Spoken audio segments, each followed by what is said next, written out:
for the masses. Headline edition, July 8, 1947. The Army Air Forces has announced that a flying disc has been found and is now in the possession of the Army. If the game is rigged, change the game. Game changer. I occasionally think how quickly our differences worldwide would vanish if we were facing an alien threat from outside this world.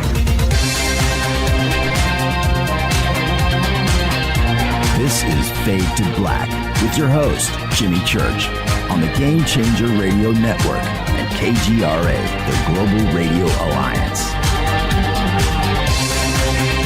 I need your help to get to the year 1985. You're listening to Fade to Black with Jimmy Church on the Game Changer Network.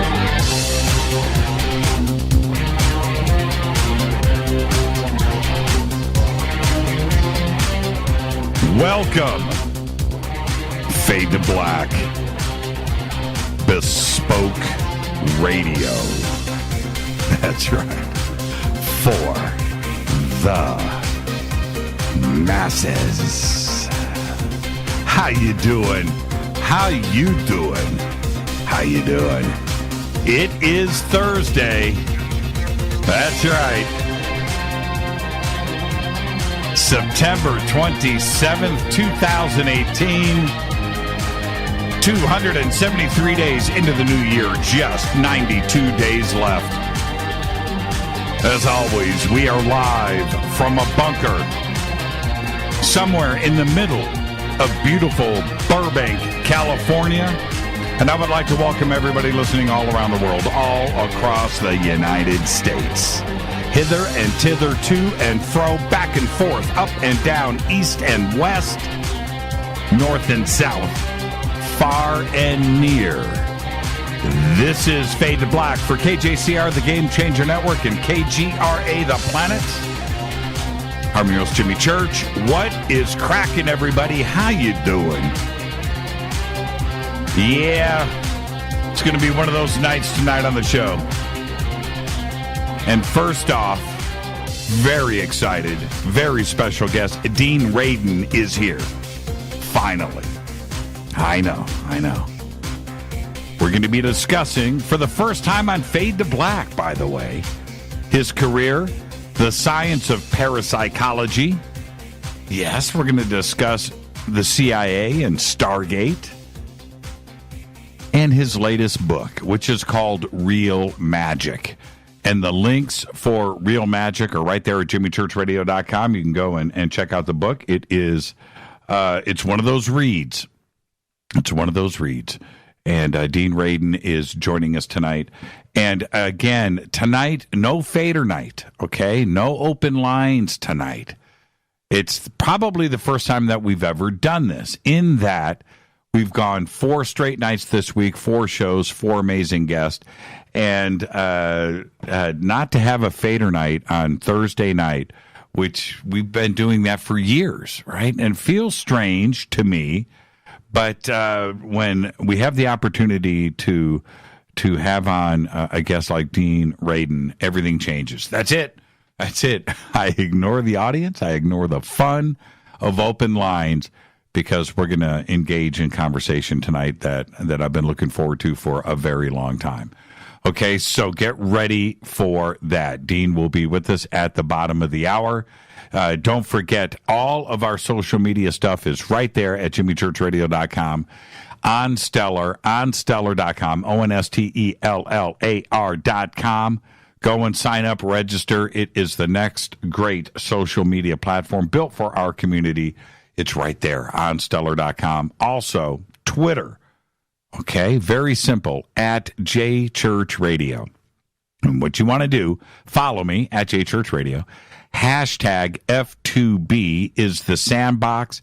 Every single night I announce it. We're going to go through 2,000, 3,000, 4,000 tweets on this show with you.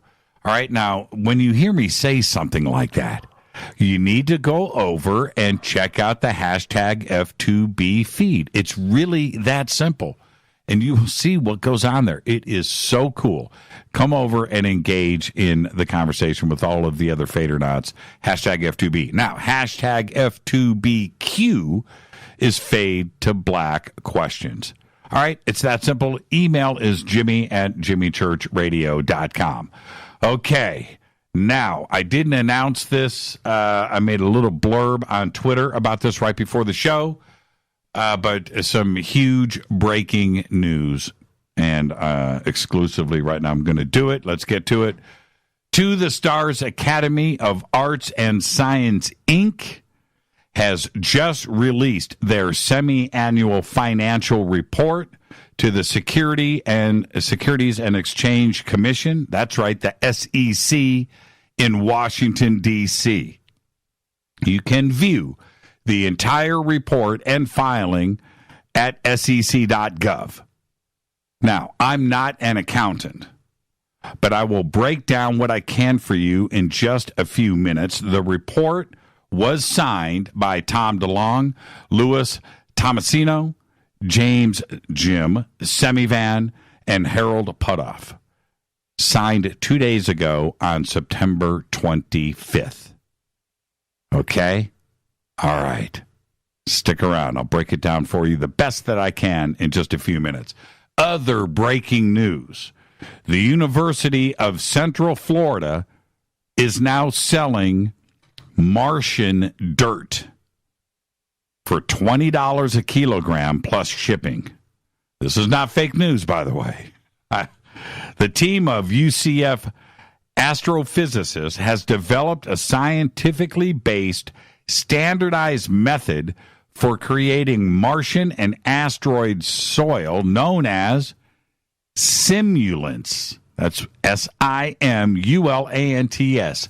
Simulants. And first off, you got to ask why. Well, scientists are looking for ways to grow food on Mars and need to test their techniques on soil that most closely resembles the stuff on Mars. The team already has about 30 pending orders, including one from Kennedy Space Center for a half a ton of the stuff.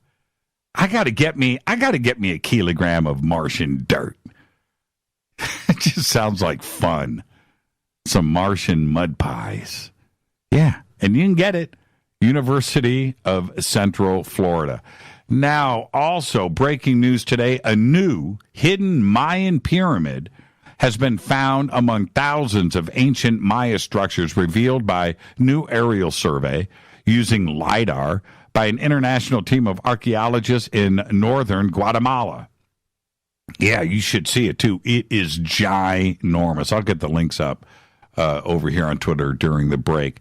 And also, huge breaking news for all of you fast food fanatics out there, because McDonald's announced today that the 7 classic burgers on its menu are now served almost entirely without unhealthy additives.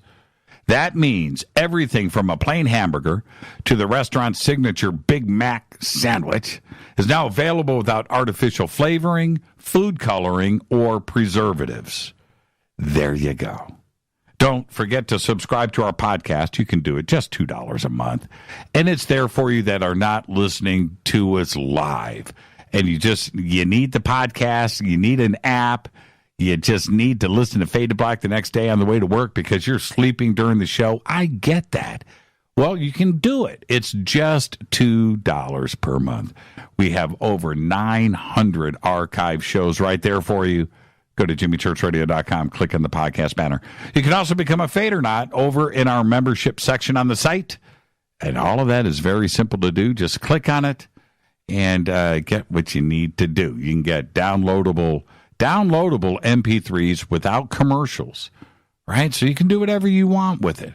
You can also get autographed shirts and hats and all that fun stuff. Become a Fadernaut today over in our membership section at jimmychurchradio.com. And while you're there, on our site, jimmychurchradio.com, visit all of our sponsors by clicking on their banners. That's how this show happens. Just like any other radio program, we have sponsors. We have great sponsors that have been with us since the beginning that have supported this show. It's really that simple. Just click on the banners. All the promo codes are right there at jimmychurchradio.com. Let's get the show cracking. Happy birthday to today, Meatloaf, the one and only. Today is 71 years old. Gwyneth Paltrow today is 46. And not only does she make the list because of the Royal Tenenbaums, and I know you expect me to say that, but there's a really cool movie that she was in, a little independent sci-fi film called Sky Captain and the World of Tomorrow. And if you've never seen that film, go and check it out. The technology, how that film was done, literally in an apartment, at least the first versions of it.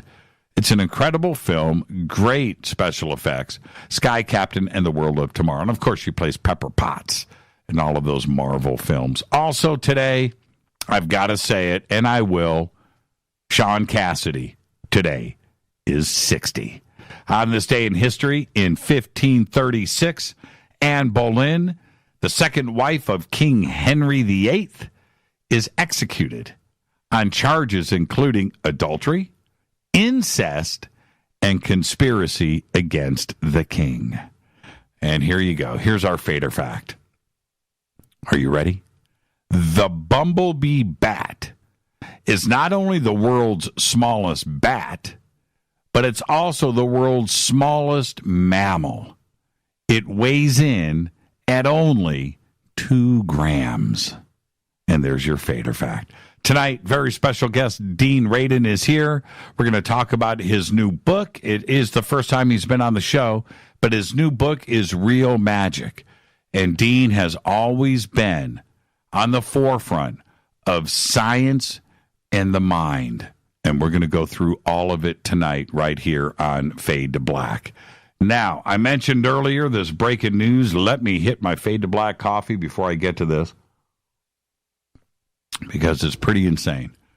As I mentioned at the top of the show, To the Stars Academy of Arts and Science, Inc. has just released their semi-annual financial report to the Securities and Exchange Commission. That's right, the SEC in Washington, D.C., and you can read the entire report and filing on sec.gov. And I also stated that I'm not an accountant. I'm not. But after reading through the full report, a few things really stick out. Again, the report was signed by Tom DeLonge, Louis Tomasino, James Jim Semivan, and Harold Putoff just 2 days ago on September 25th. Now, the opening of the filing has your basic balance sheet, and I'll get to that in a second. But when you scroll down, you will find a section called Note 2. In Note 2 of the filing, it reads as follows. Now, I need you to listen to every word. This is a direct quote from the report, and I quote now. The accompanying financial statements have been prepared on an ongoing concern basis, which contemplates the realization of assets and the satisfaction of liabilities in the normal course of business. The company has incurred losses from operations and has accumulated a deficit at June 30th, 2018 of $37,432,000. These factors raise doubt about the company's ability to continue as a going concern, period, end quote. Again, I'm not an accountant. I'm not sure what this really says. Okay? I see a debt of $37,432,000, and I see the next line that says, this raises doubt about the company's ability to continue as a going concern. But next, the filing opens at the top with item 1, which says, and again, I quote, "We have continued with our business formation tasks, including operation of the entertainment division. While progress on program initiatives is still pending sufficient funding, the company was able to achieve the following during interim 2018. Number 1, launched community of interest website. Number 2, continued ongoing meetings with potential strategic partners, including discussions with the U.S. government. Number 3, prepared to launch the ATOM research project to investigate materials relevant to its future plans in space-time metric engineering, STME. Number 3, officially released novel Poet Anderson in Darkness. And 4, closed on $1,026,000 of funding from its Regulation A offering. It's this last point that is very interesting because on the TTSA website, they had a counter showing $2.5 million raised so far. And this number never changed. It just stayed at $2.5 million all year. But this filing shows only $1,026,000, 424. Now, that ticker, the 2.5 million ticker, never went to 2.6, never went to 2.7, never went to 2.8. It started at 2.5 million and stayed there all year. They actually only raised $1,026,424. That counter is now missing from the To the Stars website. It does show 2,547 investors at $5 per share with a minimum of $200 of investment. At that minimum, some invested more for sure. It's only $509,400. And now we know the real number raised is only $1,026,000. So why show $2.5 million all year? I don't know. I don't have an opinion on that. I'm only stating the facts. Also, directly from the report, you get these following numbers. Current assets, cash. Now listen to everything that I am saying. I am quoting directly from the SEC filing. Current assets, cash, $129,534. Accounts receivable, $8,118. Inventory, $114,332. Other assets, $162,203. Total current assets, $414,187. Advertising expenses were $22,784 in 2017 and $158,217 for the 6 months ended June 30th, 2018. The report continues with the following. Furniture and fixtures, $48,137. Machinery and equipment, $160,758. Leasehold improvements, $372,537. Total property and equipment through June 30th, 2018, $581,432. Now, what about salaries?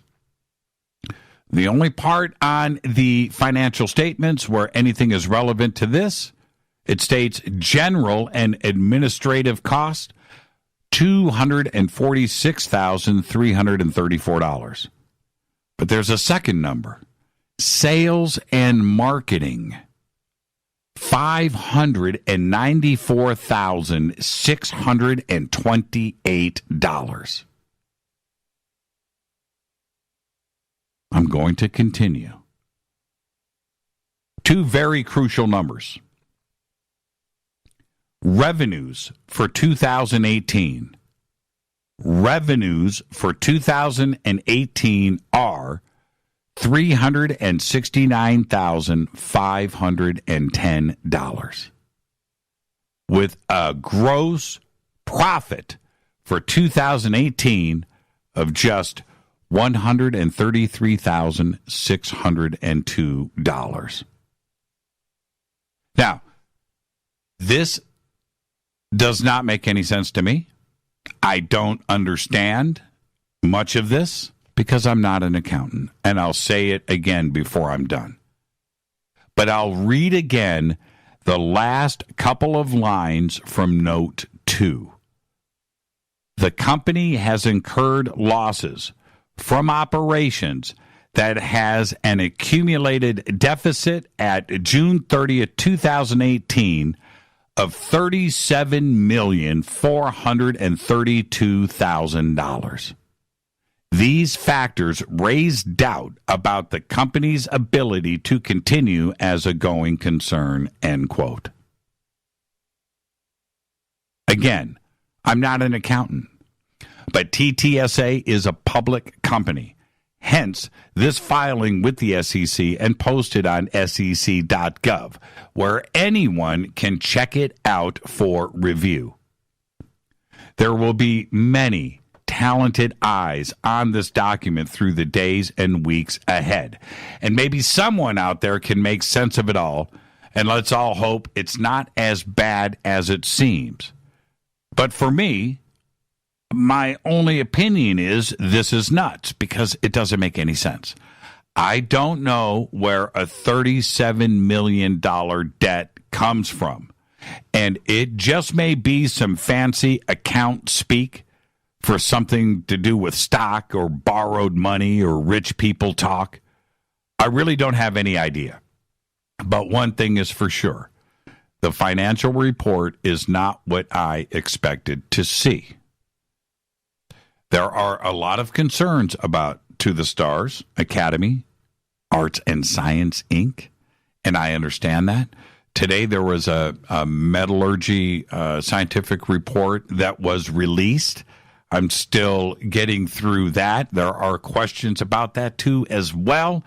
And I'm going to get to the bottom of it, and I need to bring on some very talented guests that know about not only the materials that are tested, but how the testing is done. So you can expect that in the immediate days and weeks ahead. But going back to the show earlier this week, where we had John Greenwald on, where we had this singular Freedom of Information Act document that had the only mention of ATIP out there, and we got that and we presented that.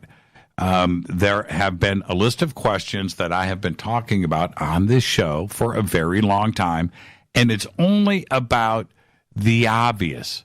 My concern always, no matter who the guest is or what we are talking about, is the community. That's it. It is community first. And that's why this document today, this financial statement from To the Stars, was presented here tonight, because I don't know. It is news. I don't have an opinion. I'm not an accountant. I need everybody else to lay eyes on it. And this community, going back to anything that has been controversial over the years, has been able to figure it out on their own. There's too many smart people that are a part of this community. And it doesn't matter what your area of expertise is. It may be computers. It may be photo analysis. It may be history. It could be anything. It can be linguistics. Anything, right? And you guys are the best and the brightest, and you are able to go and look at stuff and figure it out very, very quickly.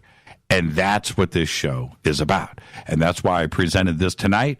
And it is our last show of the week. We're going to head into the weekend, and Monday is going to roll around, and we'll be able to regroup and figure out what is actually going on. And that is what is most important here. You know, and I want to say one other thing really quick. I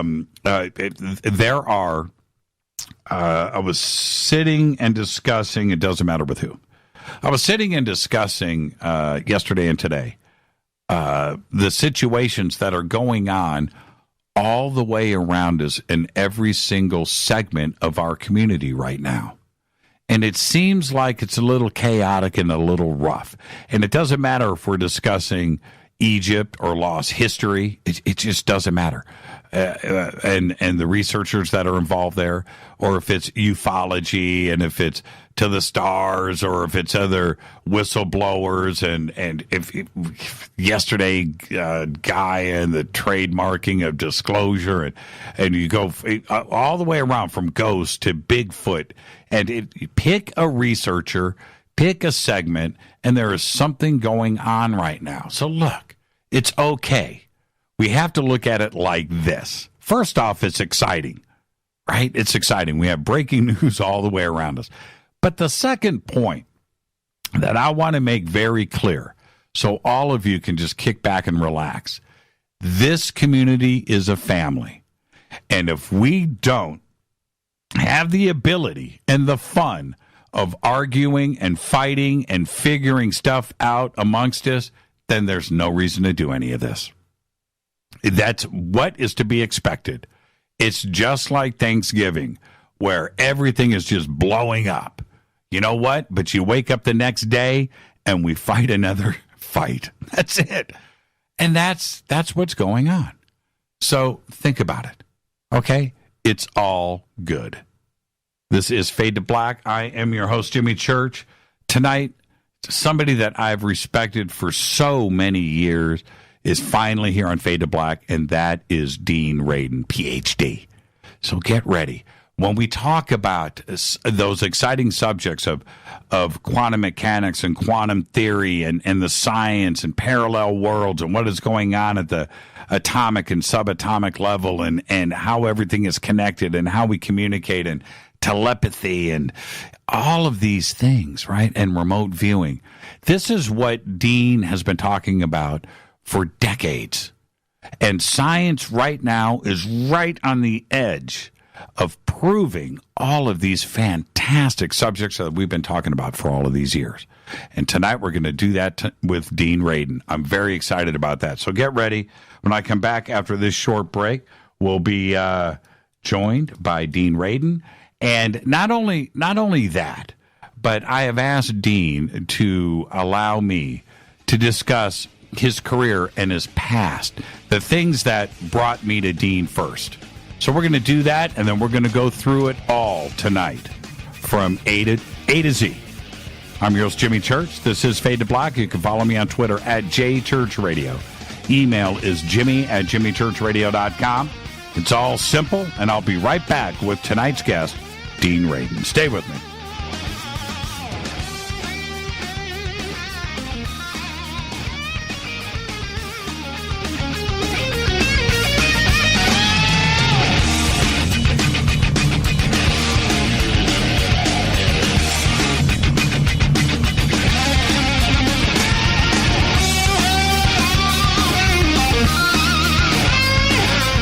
This is Nicole Church, daughter of you-know-who, and you're listening to Fade to Black on JimmyChurchRadio.com and the Game Changer Network. You're listening to Jimmy Church, Fade to Black. Fade to Black will now pause for alien identification. The station that talks the net. KGRA Radio. When you take the beans from Central America with dashes of Indonesian and African mixed in and then roast it to the dark side of Fade to Black, you create the ultimate brew of fringe. Introducing the Fade to Black blend from Rivermoon Coffee. Yes, Rivermoon's darkest customized roast was created for the love of Fade to Black. The alchemy of masterful roasting and smoking the beans is in every sip of this full-bodied, dark Java. I need my coffee dark, deep, with distinct bittersweet chocolate highlights, just like the bunker. Leaning further into the darkness of the roast is Fade to Black blend from Rivermoon Coffee. Just click on the banner at JimmyChurchRadio.com and use the promo code F2BBLEND for 15% off of your order today. Go Beckley Teppy. This is Jimmy Church of Fade to Black, and you can get our podcast for just $2 per month. All you have to do is click on the podcast banner over at jimmychurchradio.com. Times are changing. The circus of politics, healthcare's low standards and high prices, and let's not forget food quality. What to do? Arm yourself with Life Change Tea at getthetea.com. In a world of chemical imbalance and poor air and water quality, it's time you make a move. Log on to getthetea.com and stock up on organic non-GMO supplements. Don't forget the tea. Cleansing your body never felt so good. And we have a brand new tea called Takedown Tea, which helps support healthy glucose. All natural body support so you can be at your best, naturally. All you have to do is log on to getthetea.com. That's getthetea.com. We're not a fad that comes and goes. We are the real deal. Join us and armor up. Getthetea.com. That's getthetea.com. Changing America's health one tea bag at a time. 9 out of 10 geneticists agree. Fade to Black is not your father's radio show on the Game Changer Radio Network and KGRA, The Planet. Do you want to lose weight but have no idea where to begin? The Fast Start Diet, a 3-day weight loss plan, is the answer. 3 days of nutritionally balanced, calorie-restricted meals delivered right to your door.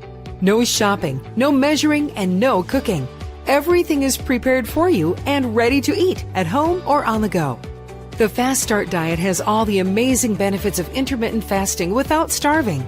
We've helped thousands of people who have struggled to reach their weight loss goals. Isn't it time we helped you? With the Fast Start Diet, you'll lose weight and feel great. Find Fast Start Diet on Amazon or go to faststartdiet.com and use promo code TALK to get 10% off your first box. And as a special bonus, Fast Start will include their #1 rated Lipo-3 appetite suppressant spray free with your order. This is Jimmy Church, and whatever your diet plans are, do what I did. Go to faststartdiet.com. Hi, this is Rob Reiner from Anvil, and you're listening to JimmyChurchRadio.com. What's up? I'm Chris. What up? This is Kyle Massey, and you're listening to Jimmy Church Radio.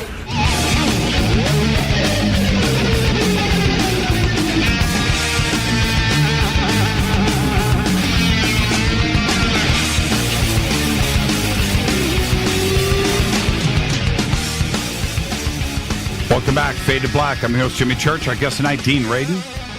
No Fader night tonight, no open lines. It's just another great show. Now, tonight, we're going to cover everything. We're going to do a brief history of magic. We're going to talk about that. We're going to go back to ancient history all the way to a scientific fact today. We're going to review the scientific evidence for magic, a series of simple but effective magical techniques, and the vision of scientifically informed magic, explaining why magic will play a key role in the frontiers of science. Dean Radin, PhD, is the chief scientist at the Institute of Noetic Sciences, IONS. And before joining the research staff at IONS back in 2001, he had held appointments at AT&T Bell Labs. So did I. Oh, I got to talk to Dean about that.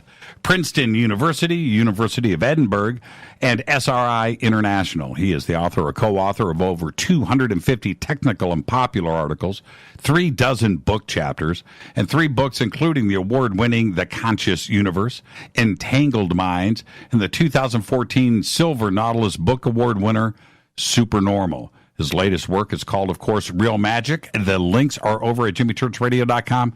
That was released back in April of this year. His website is noetic.org, and I would like to welcome for the first time to Fade to Black, Dean Radin. Dean, good evening, man. How are you? I'm doing great, Jimmy. Thanks very much. And, you get the first-time guest disclaimer, Dean, so we got to do that first. You ready? Yep. Okay, let's go. It's just you and I sitting on my couch and having a conversation as friends, and where that conversation starts, it starts. Where it ends, it ends. But we're going to end as friends. There you go. You ready to go? Sure. Now, you know what's funny, Dean? Over the years, where I have gone and listened to your interviews and your presentations, you are so relaxed. And I'm like, maybe tonight Dean is he's gonna bring it up. But you always stay calm, cool, and collected with these very scientific subjects. How do you maintain that self-control? Well, I suppose it's just part of the way that I am. See, you're doing it now. No, but it's really true. I mean, right. Of course, I'm quite passionate about the work that I do, but I don't know. I think it's not that different among scientists. Like if you're highly emotional as a scientist, you probably can't do your job very well. Well, what about you when you're hanging out with your scientist buddies alone and nobody else is around? Do you guys jump up and down once in a while? No. No. That's a great answer. And that's what I expect, and that's what I've always seen in you. And let's do this first. Let's go back before ions, 2001. Let's go way back before start. Let's go back.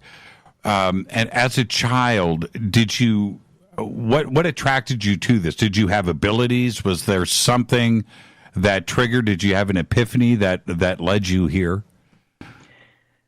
Actually, when I was a child, I don't recall any psychic experiences that I had, nor anyone in my family who ever even talked about the subject. I grew up in a non-religious family. Right. Religion was never a topic of discussion. So I think what sparked my interest was science fiction.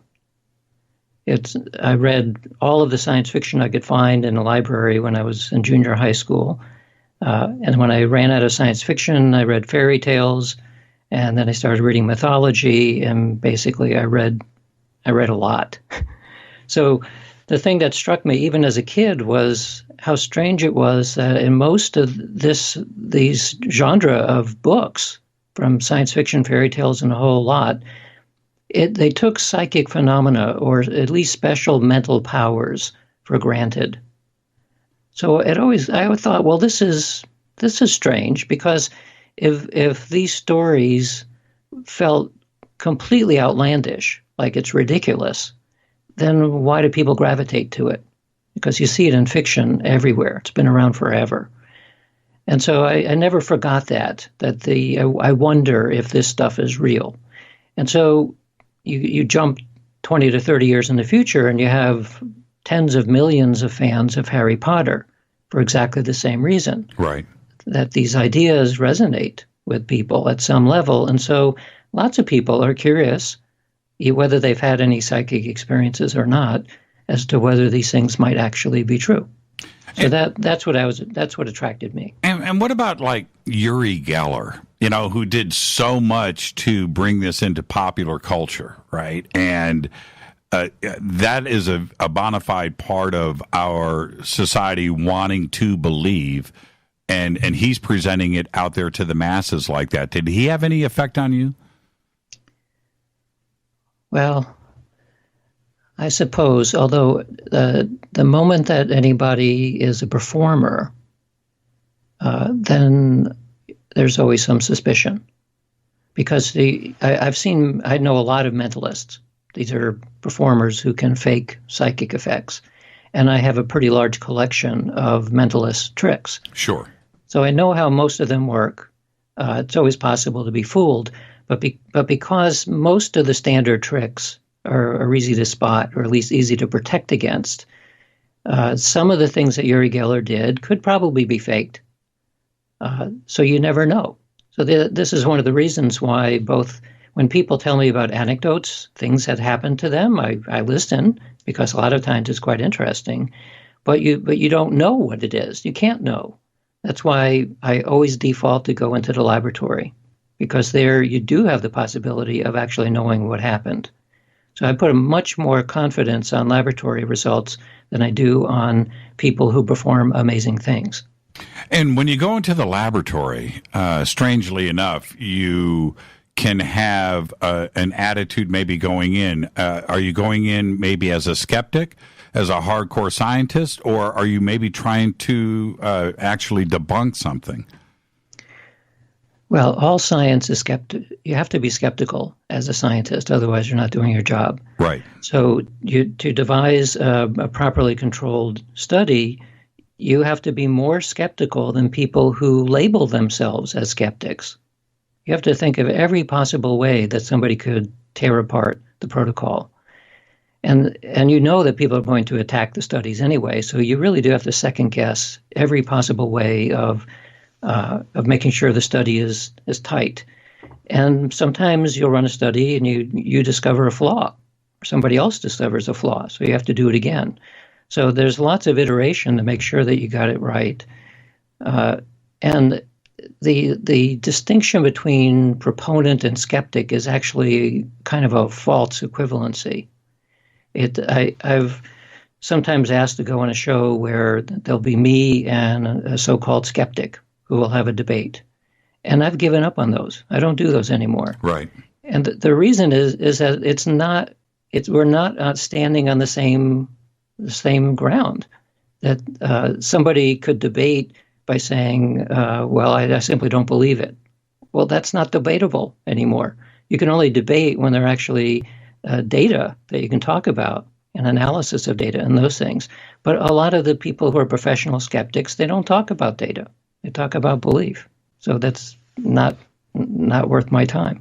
When you went to college, what was your focus there? Before Bell Labs and Princeton and so forth. What did you study in school? Well, I originally thought that I would become a musician. I started playing the violin when I was 5, and I played the next 20 years, probably practicing between an hour and 3 hours or 4 hours every day. Wow. So I was on a career track to be a concert violinist. And somewhere during college, I realized that it's really hard to be a musician. No one bothered to tell me that being a musician means you're an athlete.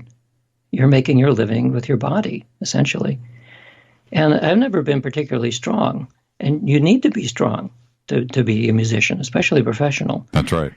So I asked everyone I knew, if you're not going to be a musician, what else should you do to earn a living? Well, a lot of people said, well, go into engineering. Well, fortunately, I was also good in math and science. So I went into electrical engineering because I like to make stuff. And that was fun. So that turned out to be well. And it was probably the correct choice that if you want to make a living, become an engineer if you can do it. And so I graduated in electrical engineering. I went on to get a master's in electrical engineering because at that point I actually didn't know what I wanted to do. And then I switched into psychology and got my doctorate in experimental psychology, still not quite sure what I wanted to do. What were you, when you went to Bell Labs, a double E or electrical engineer there? No. When I graduated with my doctorate in psychology, at that point I learned that there actually is a discipline where it's very useful to have a combination of engineering and psychology, namely an engineering psychologist, otherwise known as a human factors psychologist. Right. So I realized, I guess I've been trained, unbeknownst to me, to be a specialist in human-computer interaction. So that's what I did when I was at Bell Labs. I worked on the human interface to the very complicated electronic and computer systems that at the time ran the Bell system. Oh, really? Which labs were you at? I was my home base was in Columbus, Ohio, but I spent a fair amount of time in Illinois and at the various labs locations in New Jersey. I was at Bell Labs, Indianapolis. Yes, I think I went there once. I went to most of the labs at least once, but mostly it was Naperville and Homedale. Those two. Yeah, the important ones. We were Bell Labs Indianapolis. It was exciting, but it was small compared to what was going on in New Jersey and other locations. And my gig there, I was an artist, and I put numbers on keypads for designs. Mm-hmm. That was my gig. I worked in a photo lab. And generated graphics, but it was fun, and I learned the ins and outs of keypad design. That's for sure. So somebody has to do it. Somebody's got to do it. Yes. One of the things you learn in the human factors business is that everything about machinery that people interact with, somebody at some point is making a design decision. And so to this day, I'll be riding a new car or doing something with some kind of technology and can really appreciate when you see a piece of technology that is well designed, because lots of it is not well designed. The other day I was riding a rental car and thinking, well, I can't find how to open the gas compartment on this car. There's nothing that tells me how to do that. So at the gas station, I had to sit and read the manual for 30 minutes to figure out how do I open the gas container on the side of the car. Well, that should not be the case. It should be obvious. And that means that somebody failed in the design. Yeah, it's exactly the appreciation that I went after I had left Bell Labs, and to this day, I am always looking at everything with that same exact set of eyes. And it's a constant thing that I can't get away from.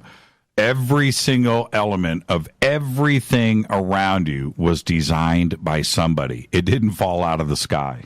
Right. It's really that simple. Yeah.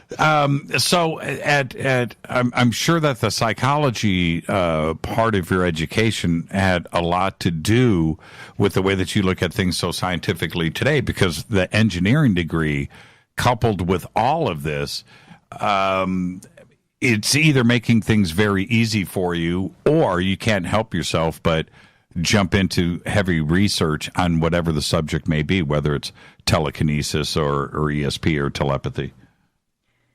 Well, I think to be effective at parapsychological research, which is what I've focused on now for almost 40 years, it's very useful to have a background that has some engineering in it, so you are able to deal with technical equipment and maybe build equipment if you need to.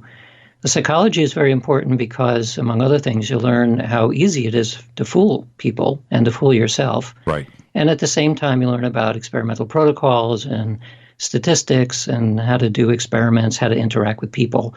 So all of my background seemed to come together once I realized that, first of all, there was a discipline called parapsychology, but more importantly, that I could actually make a living doing this kind of research. And now parapsychology, just by definition, depending on who you're talking to, it's either negative, crazy, tinfoil hat stuff, or it's something that's very exciting and cutting edge.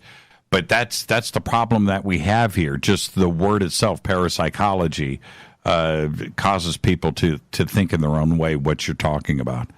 Exactly. And so this year and next year, I'm the president of the Parapsychological Association. So the PA, as we call it, is an elected member of the American Association for the Advancement of Science, the biggest mainstream scientific organization in the world. And we were elected by the council of the AAAS back in 1969 because what we do is science. We use the same tools and techniques of science as every other discipline, except we apply them to psychic phenomena. And so when the council made their choice, they said, well, it's true that the topic is certainly controversial, but we have nothing bad to say about the application of science to study those kinds of phenomena. That's why we're a member of the AAAS. On the other hand, a couple months ago, I gave the presidential address, which we do at our annual conventions. And the very first thing I opened up with is why we need to change the name. And I was able to show that by, if you go to Google Image and you type in parapsychology, what you come up with is basically Ghostbusters. Right. So that is the image that the word has become, and that is not serving us well. So what we should be called is something like the Psychophysics Association, because parapsychology is really about the relationship between the psyche, the mind, and physics. It's the space in between psyche and physics. So that's what we study.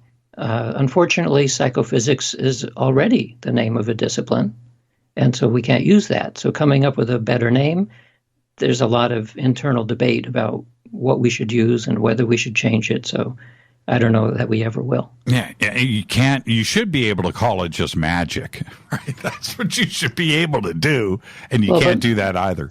No, magic is a placeholder for something is happening, but we don't know what to call it yet. That's what that word has always meant, basically. Sounds like parapsychology to me. Yeah, kind of. Yeah, it does. And let's go right there before we head towards the break, because today, and I don't want to make this complex or long, but when I hear you talk about the activity that is going on at the atomic level and the changes that happen there, as subtle as they may be, but when this change happens, however it is happening, those subtle changes are what we would refer to on so many different levels, whether it's magic or telepathy or whatever, telekinesis, for instance. But this has been going on for thousands and thousands of years, and they have recognized that. And so take us back a few thousand years where they knew then what we're figuring out now scientifically. Okay, so before the break, we have 10 minutes to cover 10,000 years. Yes, exactly. Actually, it's more like 50,000 years. But okay, so we can do that. Right. So we start back at shamanism. So roughly 50,000, maybe even 100,000 years ago, the very first humans that lived in tribes. Well, the shamans were people who were selected because of their special gifts. Primarily, their gifts about prophecy. They were able to forecast if there was danger ahead. Also for their gifts of clairvoyance, where they're able to tell where the animals would be tomorrow for the hunt, and for their healing ability. So the shamans were the first psychics, basically, but there were more than that. There were warriors, the wise men, healers, and so on. So we can jump from shamanism, which is still practiced around the world today in many places, but we can jump from there to perhaps one of the first organized magical systems or esoteric systems, which was Pythagoras, and the Greek philosopher. He had a mystery school where he talked about his alternative view of reality. And then we go to Plato about 500 years later. His ideas were called Neoplatonism. And then we find ideas like Gnosticism, the Kabbalah, Hermeticism. These were all ancient ideas going back 2,000 to 5,000 years ago, where it was a cosmology in the sense that it was a way for people to describe the nature of reality and how they fit into the cosmos. So from there, from Hermeticism, we jump to the Knights Templar in the medieval times. The Knights Templar were a little bit unusual back then because most of the world was extremely tribal and people didn't move around very much. But the Knights Templar did. So they were able to go to many different societies, mostly around Europe. And they collected ideas. And among the ideas that they collected were the esoteric ideas, namely Hermeticism, Kabbalah, Gnosticism, and so on. From there, we can jump a couple hundred years to the Freemasons, who were like a modern version of the Knights Templar, and that they made the churches. So they had secrets about how to do masonry to make these amazing Gothic cathedrals, because they didn't have the equipment we have today, and they were able to do amazing work. So the Freemasons also collected esoteric lore. The next big advancement was the Rosicrucians. And for the first time, somebody who wanted to learn about the esoteric traditions were able to actually go and join the Rosicrucians and learn it.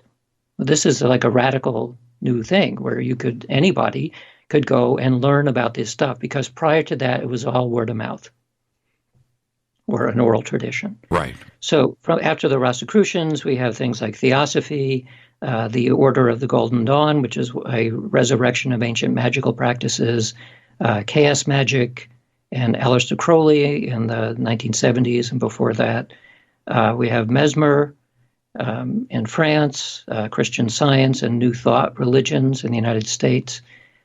So all through this, from shamanism all the way up to Harry Potter, we have a continual thread called the esoteric traditions.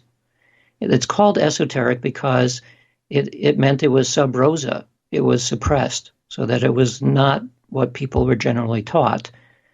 And it was suppressed primarily initially by the church, mostly the Roman Catholic Church, which suppressed it not because there was disbelief about these ideas, but because it was a challenge to the church's authority. And so that's where the Inquisition was a police force, which basically was created to enforce the church's authority. And in the process, anybody who didn't accept the church doctrine, like Gnosticism, was explicitly against the church. They hated the church, but they were Christians. They followed a different idea. So all of these ideas from shamanism up almost to Harry Potter have always been considered esoteric as compared to exoteric, which is above the surface. It's like the everyday world, things that people are taught. Esoteric, unfortunately, is often associated with the word occult, which has a negative connotation. And all that occult means is hidden, just like esoteric means also hidden. It's just a long, long thread of knowledge and wisdom that has been pushed away.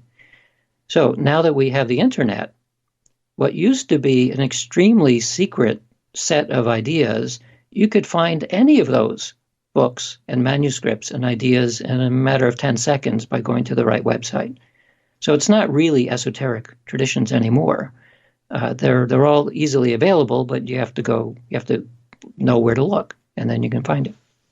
The history of all of this, the fascinating thing for me, Dean, is that society and individuals could see the practice and see something going on and know that there's something else to the world, and that was an obvious thing. But they considered it magic, or maybe even something else crazier. But it's actually science that is going on here.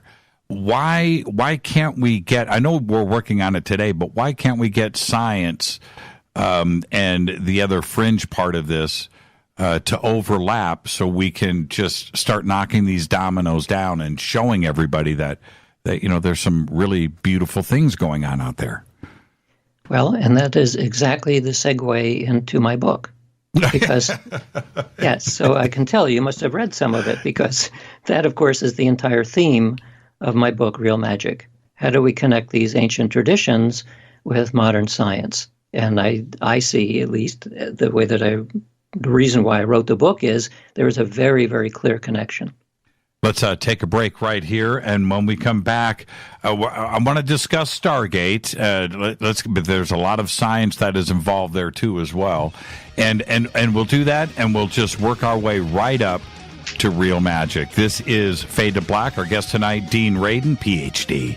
That's right, IONS, the Chief Scientific Officer for Noetic, and we'll do all of that when we come back. I'm your host, Jimmy Church. This is Fade to Black. Stay with us.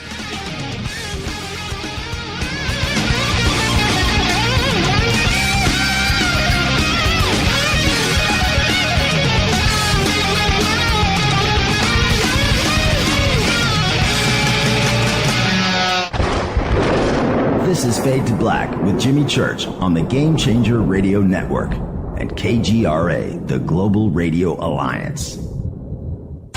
This is KGRA Digital Broadcasting Station, Salt Lake City, Utah, Van Buren, Arkansas. Folks, this is very important information. What's to be said about CBD? AncientLifeOil.com. Our CBD is made from hemp and has 0.003 THC, which means this wonderful product won't get you high, no matter what amount you take. What does CBD do for the body? My hands are tied. But you can Google CBD benefits and be astounded. When you're finished reading, you'll want to log on to AncientLifeOil.com. That's AncientLifeOil.com and purchase. Life is good when you feel good. People are tired of pain. People are asking for non-GMO organic products to help them with you fill in the blank. Legal in 49 states, and again, our CBD is made from hemp. Ancient Life Oil is about helping people one by one by one. If you wonder how good the product is, the CEO takes it every day without miss. AncientLifeOil.com. That's AncientLifeOil.com. Have a great day. Hello, I'm Kate and you're listening to my main man, Jimmy Church, on JimmyChurchRadio.com. Hi, this is Ray Hobbs here, repping the planet, and you're listening to my good friend, Jimmy Church, Fade to Black, on the Game Changer Network and the KGRA Digital Broadcast Station. This is Toby Kebbell. You're listening to JimmyChurchRadio.com. Don't hurt me, Jimmy. I'm only little. Hey, I'm Adrian Grenier. And this is Ari Gold. We're the Honey Brothers. Yes. We are of the Honey Brothers. Hey, I'm Adrian Grenier. And I'm Ari Gold. We're the Honey Brothers. And you're listening to Jimmy Church. The Revolution. Reclaim your active lifestyle with Angioprim. Angioprim is the original liquid oral chelation supplement. Chelation helps remove toxins, heavy metals, and cholesterol in your veins and arteries that can cause blockages. Scientific research proves the active ingredient in Angioprim has superior oral chelation action that helps promote cardiovascular health. Find out more. Go to angioprim.com. Talk to a trained consultant by calling Angioprim toll-free 877-882-7221. This is Jimmy Church of Fade to Black, and you can become an official Fadernaut by just going to our membership section at jimmychurchradio.com. Hey, it's Grace. Can we talk about something serious for a minute? Your age. Getting old has its perks. But remember, being a few years younger, you know, your hair was thicker, you didn't have so many wrinkles, that extra weight wasn't haunting you, and you just felt better. Well, we can't turn back the clocks and go back 10 or 15 years, but you can start feeling and looking 10 or 15 years younger with Nature's Youth RSF. It's a doctor-formulated daily supplement that helps your body maintain its peak performance and fight the aging process. Imagine sleeping better, looking better, and feeling better. See how Nature's Youth RSF has helped thousands of people just like you at nature'syouth.com. nature'syouth.com. Imagine how it will feel when your family and friends are asking you what you did to look so good. Your secret will be Nature's Youth RSF. It's time to start looking better and feeling better. Learn more and order your Nature's Youth RSF at nature'syouth.com. That's nature'syouth.com. That's nature'syouth.com. This is Jimmy Church of Fade to Black, and I only use night vision goggles from Bearing Optics. You can see your very own green chrome balls today by clicking on their banner at jimmychurchradio.com. This is Micah Hanks of the Gralien Report, and you're listening to Jimmy Church on Fade to Black, across the globe on the Game Changer Radio Network and the one and only KGRA Radio, The Planet.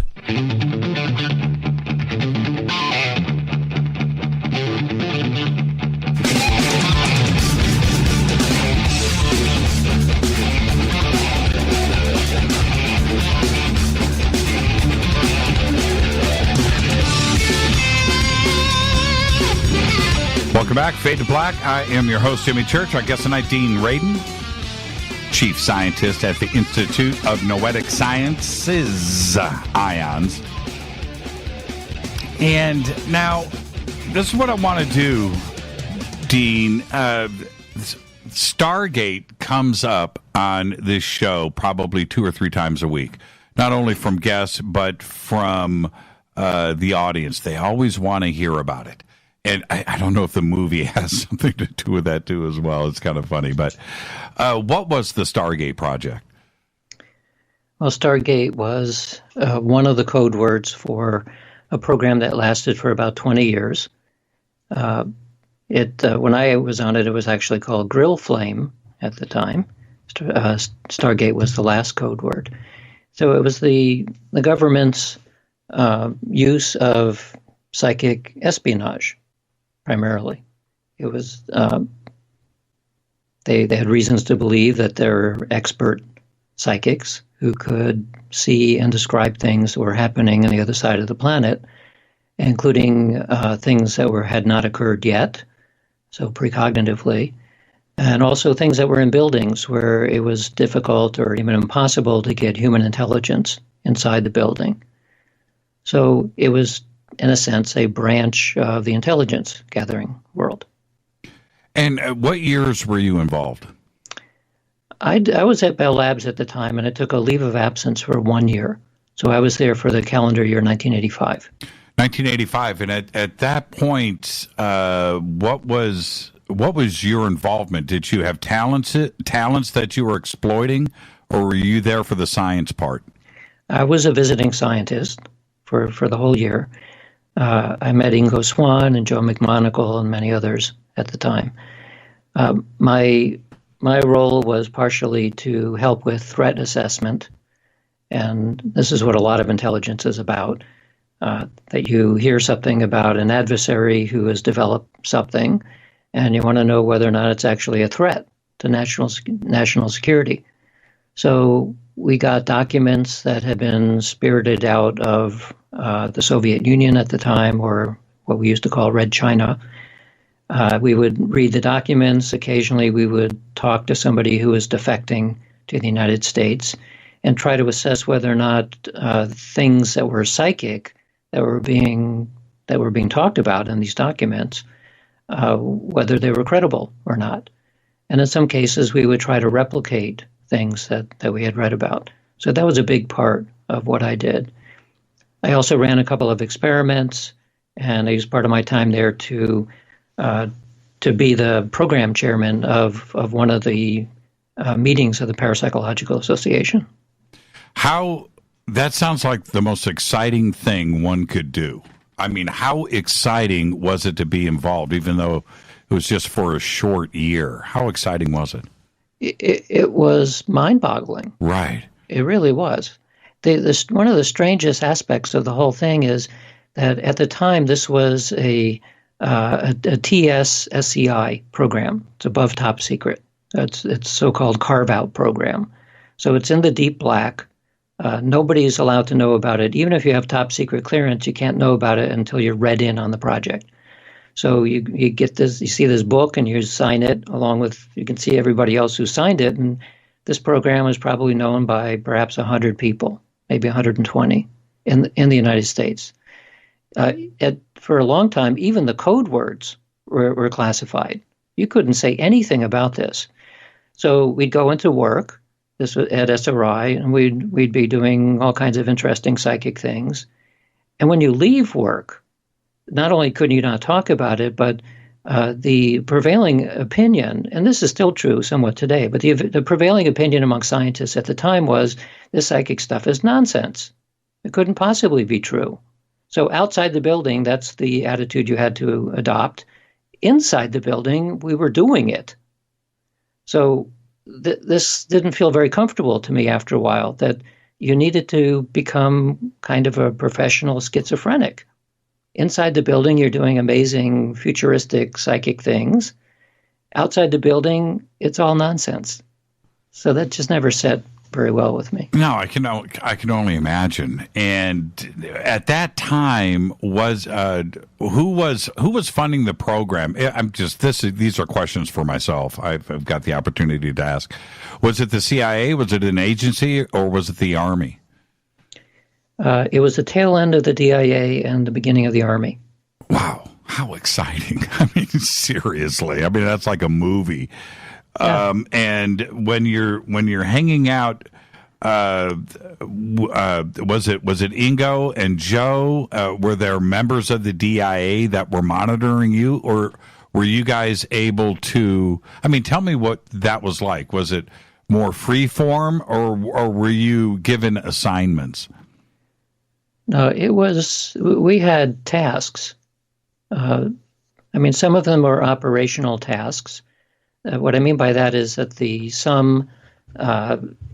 some client, and this is every intelligence agency you've ever heard of, and many that you have not, they would repeatedly ask for information about some project they were working on.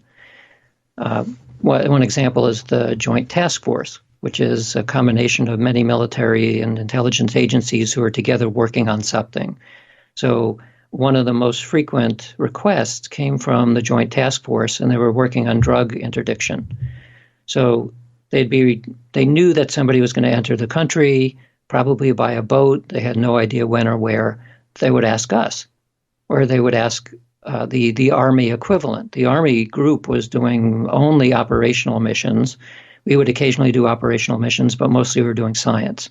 So occasionally I would see the operation missions underway, and we would identify through psychic means where we expected a boat to enter U.S. waters, and it was successful enough that the Joint Task Force came back over 100 times to ask for additional information. So different agencies would use this for different reasons, and in all cases, they would never rely only on what we said.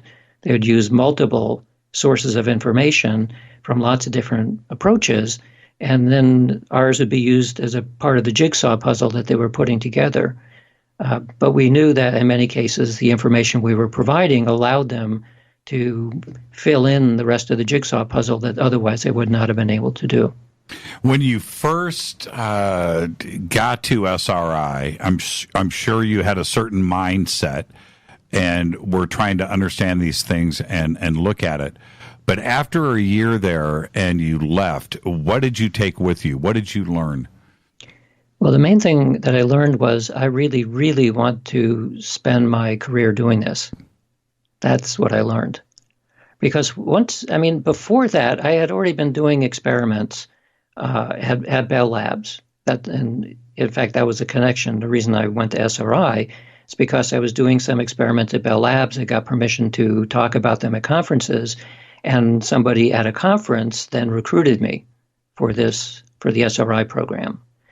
At that time, there were rumors that the government was doing something, but no one actually knew what was going on. So, of course, when I got the invitation to join this program, it's like you can't say no to that if you have any interest in it at all. Right. And having seen it then from the inside, and especially seeing people like Ingo and Joe McMonagle, who are really good at what they were able to do, and it had nothing. It was so opposite from the stereotyped vision that people have of Madame's Zodiac. I mean, it wasn't like that at all. Right. Except these were completely normal people that had just astounding skills. How could you walk away from that? Well, I found I couldn't. I really wanted to figure out a way of continuing to do it, but not doing it in a classified environment. There's so many restrictions about what you can do and say in those environments that it felt too constraining to me. Well, and I imagine that at some point we all want to wear the "I want to believe" shirt, right? And that's where you had to have gone through that phase. Was it at SRI where you just at one point went, holy crap, this is real? I mean, this is real. Yeah, the holy crap moment occurred when I got the full briefing on the project. It took a while to get all of the various clearances for the level of classification for this project, but I finally got them, and then Hal Puthoff was the head of the program at the time, and he gave me the briefing. So this is the briefing that's given to members of Congress and so on who need to know about the program.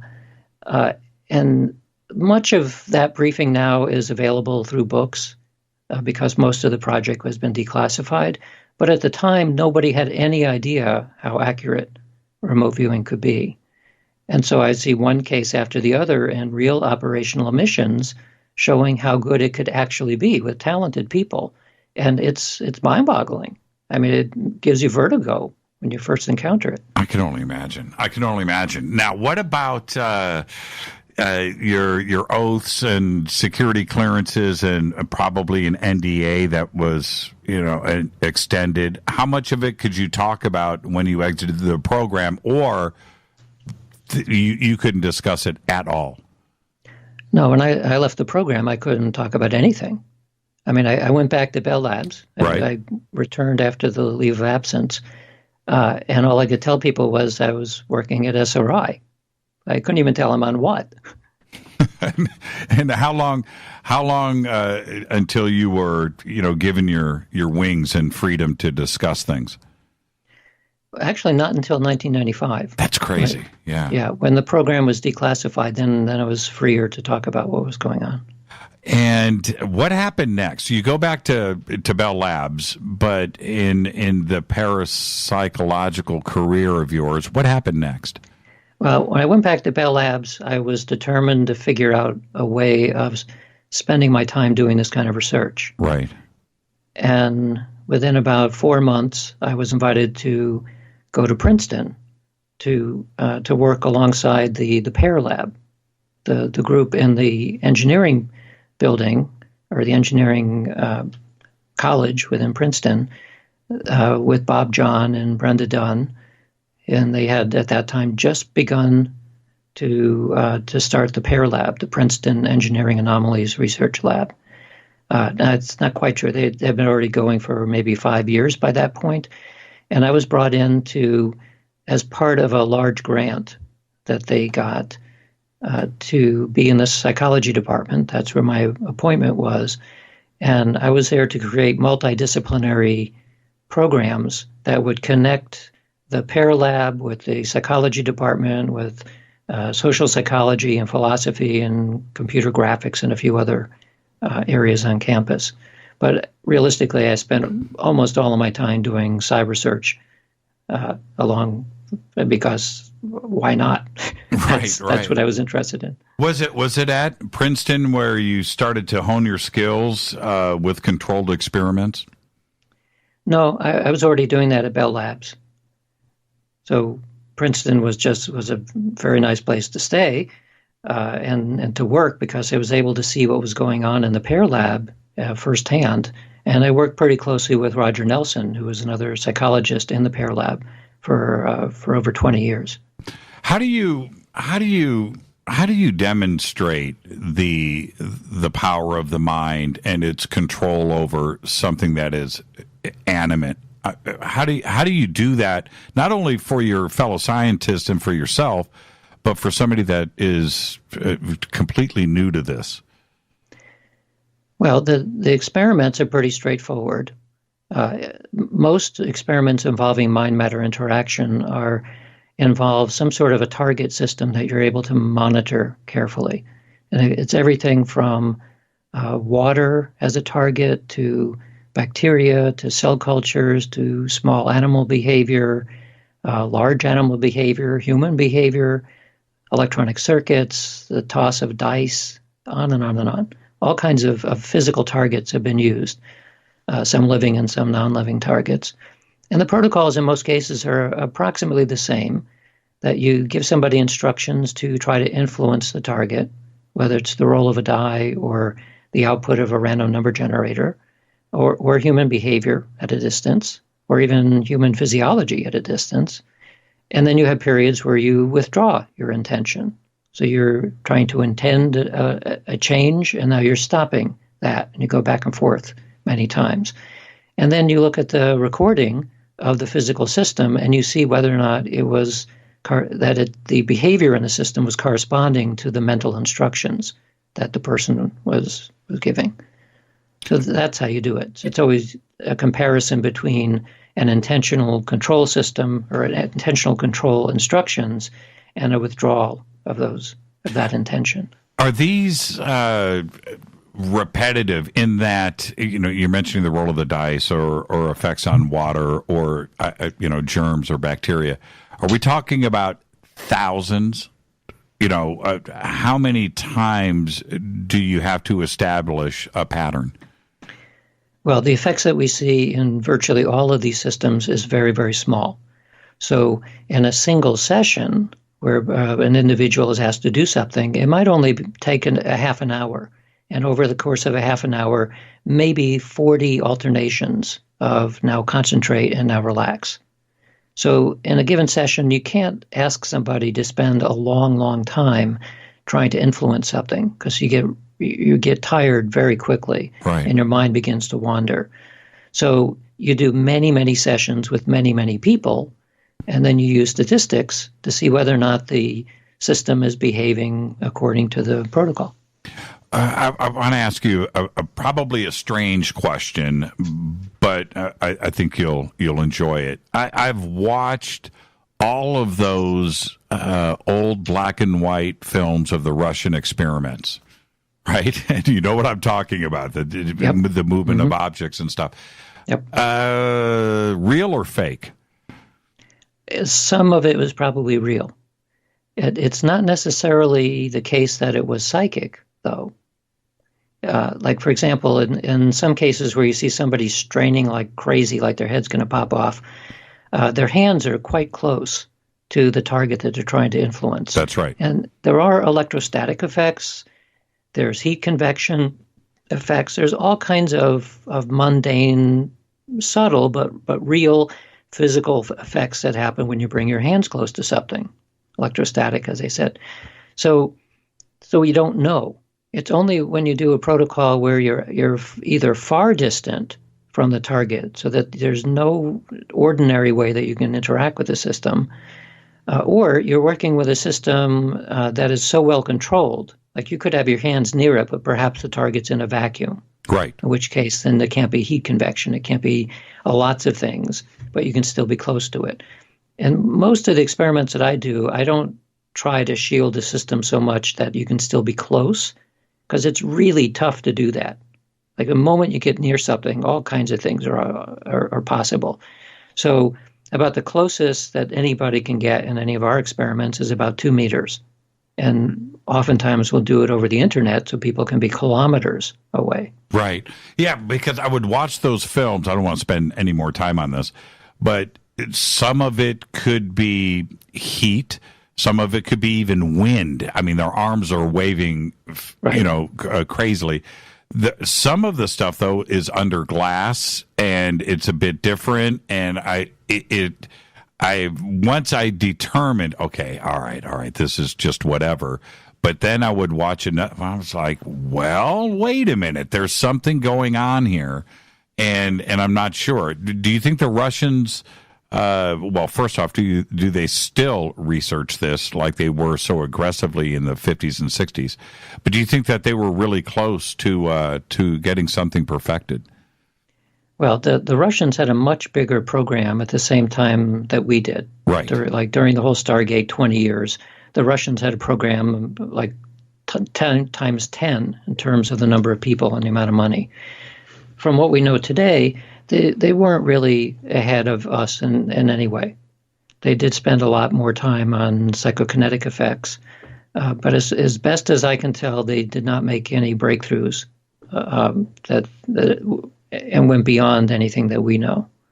Let's go through some quick definitions before the bottom of the hour, because we're really going to get into the book and magic and science when we come back. And let's go through this. The basics are very simple, but we're going to be discussing these like ESP, telepathy, telekinesis, remote viewing, precog. Let's start with ESP. What's your definition of ESP? Well, it stands for extrasensory perception, and it was a general term used for being able to perceive some sort of target that was shielded by distance or time. So that was ESP. Telepathy, even though we discuss it a lot, I think it's also misunderstood. What's your definition? Telepathy meant feeling at a distance. The pathy part is about feelings. So sometimes people think of it as mind reading or thought reading, and it's not that really. It's more about gaining an empathic sense, a feeling sense of somebody at a distance. Because, you know, we hear it all the time. How'd you communicate with E.T.? Well, I used mental telepathy, right? Right. Yep. Okay. Telekinesis? Telekinesis is a popular term for what we would call, within the discipline, we call it psychokinesis, or PK. It's the same thing. It basically means that it's a mind-matter direct interaction, the mind causing something to happen at a distance. Where today, I think the pop culture way of looking at telekinesis is you're knocking an object off a table or starting a fire. Right. So that we would call macro PK, the macroscopic effect, meaning that you could see it with the naked eye. There are lots of anecdotes of people who claim that they can do that. In Real Magic, I have a chapter devoted to these macro PK events, but they are extremely rare. It is so rare that I have yet to find anybody who can do these effects on demand. To do it spontaneously, there are all kinds of weird stuff that happens spontaneously, But to do it on demand in the lab under controlled conditions, extremely rare. Before we move on, have you, what you're saying, spontaneously, you're in the lab, have you seen somebody knock books off a shelf or knock a chair over? We once had somebody in the lab doing an experiment, and she got kind of angry because she wasn't getting a good result. So she swore at the equipment, and at that very moment, all of the power was knocked out in the county where I live. So what? Yeah. So, I mean, my experience of it was that all the lights went out in the lab. And then we started checking, and we said, oh, it went out in the whole campus. Oops, it went out in the whole town. It went out actually in our entire county. Wait a minute. Somebody told me this story. Who were you in the lab with? Was it Russell? No, it's a lady I know who lives in a nearby town who's one of those natural psychic types. But also has been initiated as both a Siberian shaman and as a Mongolian shaman. The only woman that we know of that is actually initiated in both of those traditions, but she's an American lady. Incredible. Incredible. Yeah. Now, okay, so you're saying that you felt that these two incidents were connected. Well, that's what I mean by spontaneous. So this was a correlation in time where she basically exclaimed that she was really angry and wanted to change the system. And so at the moment that she said that, all of the lights went out, all the power went out for a space of about, 40 square miles. Right. So did she do that or not? Well, that's the problem, you see. It wasn't part of the control. Right. And even for myself once at a so-called spoon bending party, I bent the bowl of a big soup spoon in half. And I know I didn't use force because I remember looking at my fingers thinking, how in the world did I do that? And there's no indentation on my fingers, but somehow I bent the bowl of a spoon in half. Well, you can't do that, but I did it. And you couldn't repeat it? No, I don't know what I did, so I don't know how to repeat it. You should have asked, okay, that was good. That was 40 square miles. Let's do San Jose next. Yeah, so this is, it's important in discussing these macro effects because they're so big and yet not under your control that you actually become scared. I was scared after I figured out I've just bent metal in a way that's impossible. And I was in the airplane going home, still trying to do it with a different spoon. And I really got scared when I realized that I don't know how I did it, and I don't know the extent. So maybe I'll succeed by having the wings of the airplane drop off. We've got 1 minute left. Let's do remote viewing and precognition. Give me the two definitions. Remote viewing is a modern term for clairvoyance, meaning perception through space or time. That's all it is. Precognition is perception through time. And is one different from the other, or is it like square and a rectangle situation? Yeah, they're euphemisms. Right. That's all. There's synonymous and euphemisms. The only difference with remote viewing is that it implies a particular training method to get there. But the underlying phenomenon is clairvoyance. Clairvoyance includes precognition. Exactly. Let's take a break right here. Do you consider yourself a good remote viewer? Not as talented as many that I've met. Yeah, I so want to learn. This is Fade to Black. I'm your host, Jimmy Church. Our guest tonight, Dean Radin. We're going to pick up where we left off. Stay with us. We'll be right back.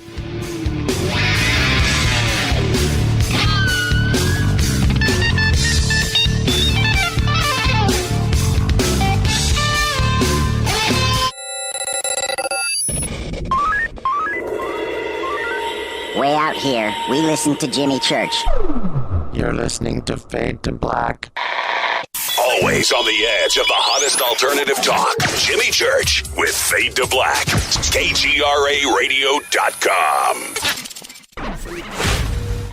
¿Qué tal, mis amigos? Yo soy Mario Carson, el tiburón, y los invito para que escuchen a mi buen amigo Jimmy Church Radio. ¡Claro que sí!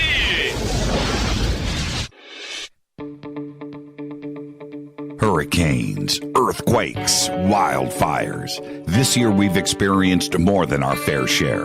This is Jimmy Church of Fade to Black, and last month I decided to make sure my family does not have to worry about food should we get caught in a real emergency situation. Introducing Numana, a healthy, storable product that tastes so good that you'll want to eat it every day instead of just during those times of duress. All Numana products have a 25-year shelf life, are MSG and GMO-free, no preservatives, and are made in America. With the Numana pack in your home, you'll be able to sleep at night knowing that you've protected your family. Not only have I tasted and tested, I own it. Now you can too. Just click on the Numana banner on JimmyChurchRadio.com and use the promo code Jimmy when you order. In addition to a discount, we'll send you an autographed Fade to Black t-shirt. Seriously, go Beckley Teppy. Do you want to be an official Fadernaut? Of course you do. This is Jimmy Church of Fade to Black. Just go to our membership section at JimmyChurchRadio.com. So, you love talk radio? Then you'll love TalkStreamLive.com. TalkStream Live is always on, 24/7 with the best streaming talk shows. Find your favorite talkers and discover some new ones. It's free, readily available online or on mobile with any smartphone or tablet. Finding your favorite talk shows all in one place has gotten a whole lot easier. Just go to TalkStreamLive.com. Be sure to download the free apps from Google Play or the iTunes App Store. You listen to us, and we listen to you. And so does the CIA. KGRARadio.com. If you have hard water, the lime scale not only leaves white spots, it clogs pipes and breaks down appliances, costing you hundreds of dollars in energy and wear. Eliminate lime scale and other water issues like brown staining and bad odors with HydroCare water products available from Wave Home Solutions. Wave's affordable water systems don't use salts or chemicals. You'll love the way your water tastes, smells, and looks. Satisfaction guaranteed. For more information, go to bestwater123.com. That's bestwater123.com. Are you intrigued by paranormal talk radio? You'll love the new paranormal radio app from TalkStream Live. You'll find a great selection of talk shows covering UFOs, ghosts, strange phenomena, and much more. Download the paranormal radio app now and start listening to the very best in paranormal talk entertainment, including the network you're listening to right now, the paranormal radio app, free in Google Play and the iOS App Store. You are listening to Fade to Black with Jimmy Church on the Game Changer Network. Oi, oi, I'm Reese Evans. You're listening to Jimmy Church. This is Revolution. The revolution will not be televised. The revolution is on radio. Ciao.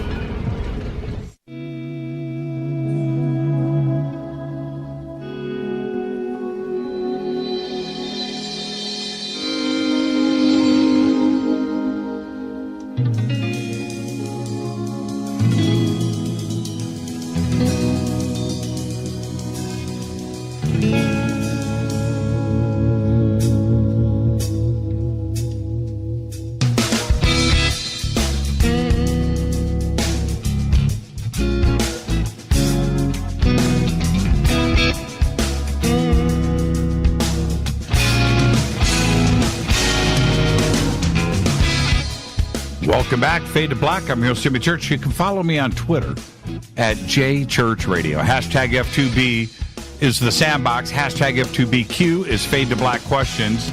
I've got a few lined up here for Dean, actually, too, as well. And thank you, everybody, for going nuts on Twitter tonight. Dean, what's your Twitter handle? That's a good question. You were supposed to know I was going to ask that question. Yeah, but I can't know everything all at once. I suppose it's probably Dean Radin. Okay, there you go. And I think we have it up there on Twitter, and you can follow Dean at Dean Radin. Now, we're going to pick up where we left off. We were working on definitions, and now we're going to discuss real magic. What's the definition of real magic? So the real magic is a way of talking about magic which is not Harry Potter and not Harry Houdini, because those are the other two types of magic. Those are both fictional magic. or fake magic. So I wanted to talk about the real magic, the real stuff. And we earlier were talking about everything from shamanism to Christian Science and New Thought. It's somewhere between 10 and 50,000 year history of the esoteric ideas. Well, there are many, many scholars who've written hundreds of thousands of books about, and in fact, there are even academic societies that study these traditions. But I was interested not so much in the nuances between, let's say, Neoplatonism and Gnosticism. There are specialists in those kinds of comparisons. I was interested in what's the common thread throughout all of the esoteric traditions. And this is sometimes called the perennial philosophy, which is the name of a book written by Aldous Huxley. And the perennial philosophy makes it very clear what this esoteric cosmology is all about. It's basically 3 words. Consciousness is fundamental. That's what the esoteric traditions are all about. So consciousness is fundamental is completely opposite from what is the prevailing scientific worldview. And this is one of the reasons why, from a mainstream scientific perspective, which is how most people are trained today, that things like psychic phenomena and remote viewing, the whole domain of these experiences are considered somewhere between ridiculous and impossible, because it doesn't fit the worldview that we're taught. But it does fit the esoteric worldview, because if consciousness is fundamental, it means that this internal sense of awareness that we have, our experiences, that seems to be most of the time related to our brain, or at least inside our head somewhere, from a scientific perspective, we have no idea how that happens. And this is one of the points in the book, that science, this is one of the major outstanding issues in science, is how to account for the fact that we are aware. In fact, it's such a strange question to even ask people, why, what do you think your awareness is? I remember way back when I was going to Princeton, I mentioned to an uncle that was going to Princeton, he said, well, what are you going to do? I said, I'm studying consciousness. It took him a long time to figure out that that's a thing that you can study, right? You're studying the nature of awareness itself. Up until fairly recently with the neurosciences, the only way we could do that was by introspection. It's like meditation. You introspect and you begin to learn about the nature of consciousness that way. But from a scientific perspective, the only way that we've had to study consciousness is by studying the brain. And that's the way that most neuroscientists today think about it. They think that awareness is the brain. But all of the psychic phenomena suggest that that is not the case. That's another reason why psychic phenomena are considered to be so controversial from a scientific perspective, because they don't fit. So the esoteric idea, which is basically a set of philosophies, we're living within a set of assumptions all the time. Real Magic is actually a book about philosophy. But my editor said, you cannot put the word philosophy in a book that you expect more than 3 people to read.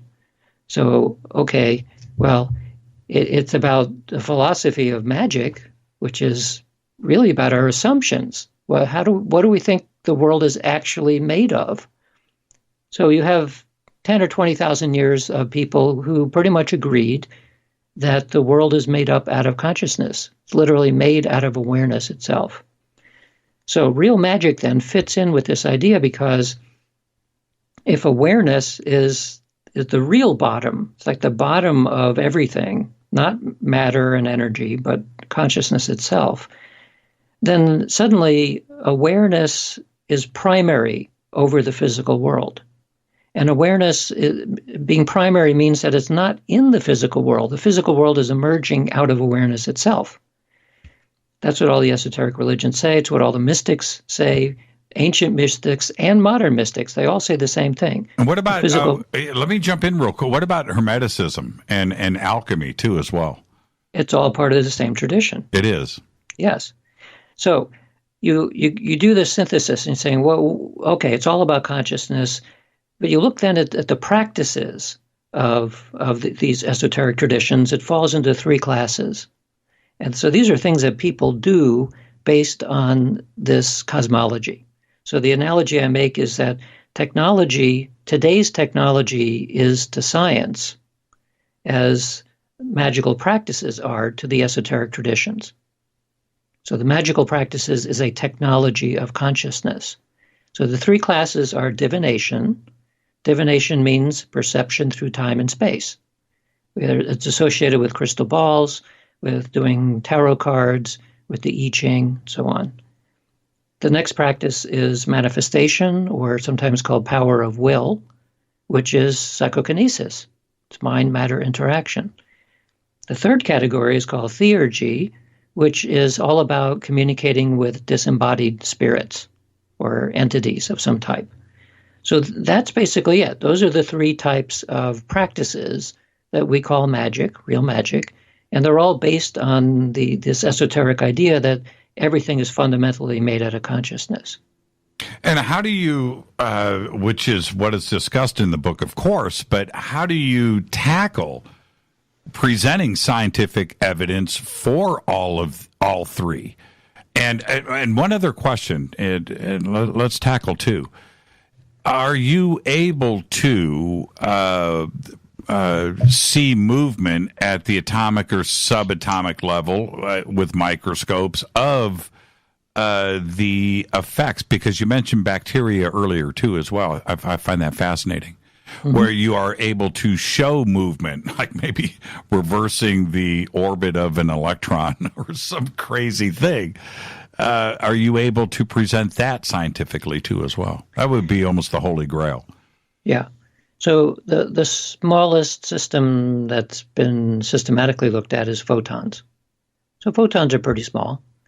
It's of course a packet of electromagnetic energy. And yeah, there are experiments that show that photon behavior can be changed. So that would fall into the force of will or manifestation, because it has to do with the power of intention. So how do you demonstrate that something like divination, this magical practice, exists? Well, as you just heard, divination is all about perception through space and time. Well, that sounds a lot like clairvoyance, because that's exactly what clairvoyance is. Right. Precognition is perception through time. Clairvoyance is sometimes thought of as perception through space. So this is where my inspiration came from when I've been studying clairvoyance and these other psychic abilities. And after looking at this history of the esoteric ideas, I realized that what parapsychologists have been doing for about 150 years is very explicitly studying magical practices. So we study precognition. Well, that's divination. We study psychokinesis. That's what a magician would call manifestation. We study mediumship or near-death experience. That's what a magician would call theurgy. So we're using modern, controlled scientific methods to study these ancient magical practices. And when you do that, you find that, sure enough, some of these magical practices are actually real, as best as we can tell using scientific methods. And so let's go to psychokinesis, for instance. What type of experiment have you set up to present this? So I'll just give one example, which I talk about in the book. And this is with a colleague in Taiwan, where we wanted to see whether intentionally affected water would make plants grow differently. So there's a Buddhist temple in Taiwan. We asked the 3 senior monks there to intentionally affect water so that the water would be used to hydrate seeds, and then the seeds would grow plants.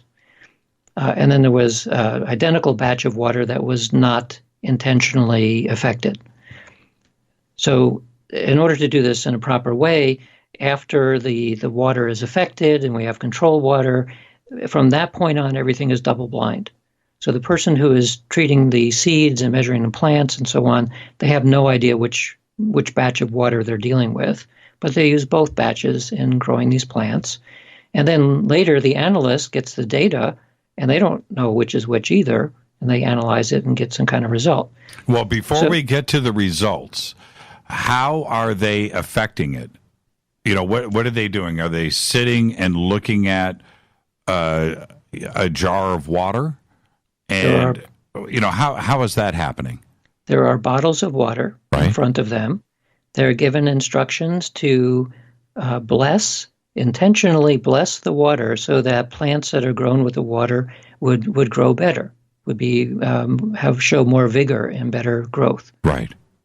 And in order to prevent the other bottles of water, which are in the same building, from accidentally being infected by the blessing, exactly, they were asked to do a secondary blessing, which was to make sure that the control water did not get the blessing, like an anti-blessing on the control water, so they'd keep it like normal water. An anti-blessing, right? Yeah, because we don't know we don't know the extent to which these things work. Well, the anti-blessing is just as strong as the blessing. Well, we didn't say that to make it like an literally anti-blessing. It was more like to shield that water against the blessing. Sure. So it wouldn't be affected. This is exciting. Okay, so what happened? So the plants were grown by somebody who basically that's their job. They just grow these plants all the time. And this was by a plant biologist. So the technician, that's all they do is grow these kinds of seeds. And so we ended up doing 4 experiments, slightly different conditions with each one, and also different kinds of seeds. The seed that we're using is called Arabidopsis thaliana, and we chose it because this is a plant that's used in a lot of biological experiments because its genome is known, the complete genome, and it has like a lot of living systems. We're not that different from a banana, for example, from our genetics. And this Arabidopsis thaliana seed also has lots and lots of genes in its genome, which are analogs to human genes.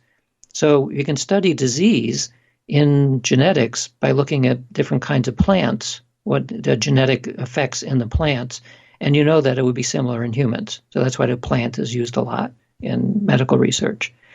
So we used a mutation of this kind of plant. We use what's called the wild type, which is the plant that you'd find out in the world, but a mutation which has more cryptochrome. It's a protein in the plant than the wild type. So why cryptochrome? Cryptochrome is called a flavoprotein. It's the protein inside a plant that is sensitive to blue light, and in many plants, it's the protein that absorbs energy and causes the plant to point itself towards the sun over the day. So the plant will kind of move as the sun moves because it's pulling in energy. Well, it turns out that all living systems, including humans, have cryptochrome. And cryptochrome is very interesting because it is thought to have quantum properties. In fact, in birds, it is found in the retina of the birds. And many birds, especially ones that navigate long distances, seem to do so by actually seeing the Earth's lines of magnetic force. They can see it because the cryptochrome is sensitive all the way down to the Earth's magnetic field. So, and because of a quantum property. So what we're doing then is using the plant as a proxy for a quantum system, a living quantum system. And there are now a number of things like photosynthesis and a few other aspects of living systems which are thought to operate in quantum ways. So we're able to use a macroscopic object, namely a plant that's around 3 inches tall, but is saturated with this particular kind of protein, which is operating at the quantum scale. And we think that there might be a relationship between consciousness and quantum phenomena, and so this was a convenient way to do it. Sure. So we have the treated, the blessed water, and the unblessed water. They're used to hydrate the seeds grow. And one of the measures we're interested in is called the hypocotyl. This is the distance between the top of the seed and the bottom of where the first leaves show up. It's like the stem of the seed. So a really strong, healthy seed will have a short, fat hypocotyl. And that means that it's going to stand up strong. It's not wasting too much energy by making a very long stem. Because if you plant the seed upside down, for example, it starts going towards the dirt, and it has to turn around. So it takes a lot more energy to do that. You end up with a much longer hypocotyl. Or if there's not enough light, it has to stretch to find some light. So we're looking for short, fat hypocotyls in the blessed seeds and something else in the non-blessed seeds. And that's what we found. We ended up doing 4 experiments. Each experiment was replicated 3 times. And overall, there was no question at all that the blessed seeds grew much better than the unblessed seeds. Now, how could you, because our bodies are what, 95% water? Well, for babies, but for adults, more like 75%. Okay, 75, it's good enough for me. Yeah. Right? How could we use that to affect us? Well, if you are drinking blessed water with the right kind of blessing, then presumably it would help you in terms of your health. And what about blessing the water that is already inside of us? Well, that too. In fact, this is one of the ways that it is thought that psychic healing might work, that it is changing the nature of the water inside of you. I mean, I find that exciting. I've often thought about that. You know, if we can affect water, and here our bodies are, 75% water, for instance, well, then we could definitely change our moods. We could do a lot of things. You could do a lot of things, yeah. Yeah, absolutely.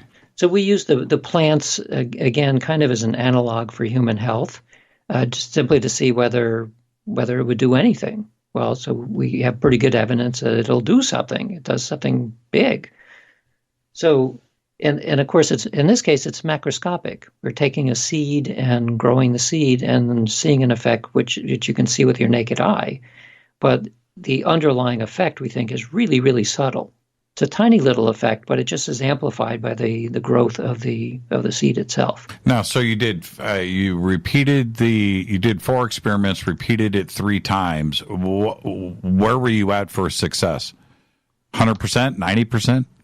Oh, well, we look at it in terms of the overall probability of the difference between the treated and non-treated seeds, right? And it's related to, you get an average length of the hypocotyl in one case for the blessed ones, and for the non-blessed ones, I forget exactly what the difference was in absolute terms, but from a probabilistic perspective, it was trillions to 1 against chance. So there's basically no question that the seeds grew in a different way. Now, what about when we're dealing with, the mind, or trying to sense or communicate with somebody, over great distances? How do you set up that type of experiment and, take that into hardcore science? You mean for a telepathy experiment? Yes. So the classic form of telepathy experiment is called the Ganzfeld experiment. Ganzfeld is a German word meaning whole field. And it actually, the way it manifests is an unpatterned sensory stimulus. So that sounds very fancy, but all it really means is you sit in a comfy chair, you have a half of a ping pong ball put over each eye, it's taped down, you keep your eyes open, and then we shine a red light in your face. So with your eyes open, anywhere you look, you only see a kind of a pink color, and then we put headphones on that are playing white noise. So you can't hear anything, you can't see anything, you're not sleeping, and because of the patterned stimulus in your ears and your eyes are open, you don't really fall asleep either. What happens is you go pretty quickly, within a couple of minutes, into the state like a hypnagogic state. It's the state that just when you're falling asleep, you start having images come, they could be very vivid, and this Ganzfeld condition stimulates that. So you think of it as after a couple of minutes of this uniform background stimulation, you become starved for something different. And so you become really, really sensitive to any kind of impression that's coming internally or externally. So that's the person who will play the role of the receiver in a telepathy experiment. Got it. Now, remote, located at a distant place and shielded from this receiver, the experimenter hands the sender a randomly selected picture. It's typically 1 picture out of a pool of 4 possible pictures. So they give them one that was selected at random. Neither the sender or receiver had any idea in advance what that picture would be. But the sender's task is to mentally send that information to the receiver. In some designs, you have the receiver speak aloud anything that comes to mind, any kind of impression. And you take a one-way audio link from the receiver, back to the sender. So whatever the sender is doing mentally to try to send the information, they can hear the receiver speaking aloud. So they can kind of adjust their sending strategy to help the receiver get the information that they're trying to send. So what I just described is would take 3 or 4 people to do the experiment, the 2 subjects, a couple of experimenters. It might take 90 minutes for the whole experiment to take place. The receiver, after 20 minutes of sending, the receiver is taken out of the Ganzfeld condition, is shown 4 pictures, one of which was the one that the sender was trying to send, along with 3 decoys. And so the receiver's job then is to select, based on their impressions, which of the 4 pictures they thought was being sent to them. So by chance, you'd get it 1 in 4 times, sure. 25%. Right.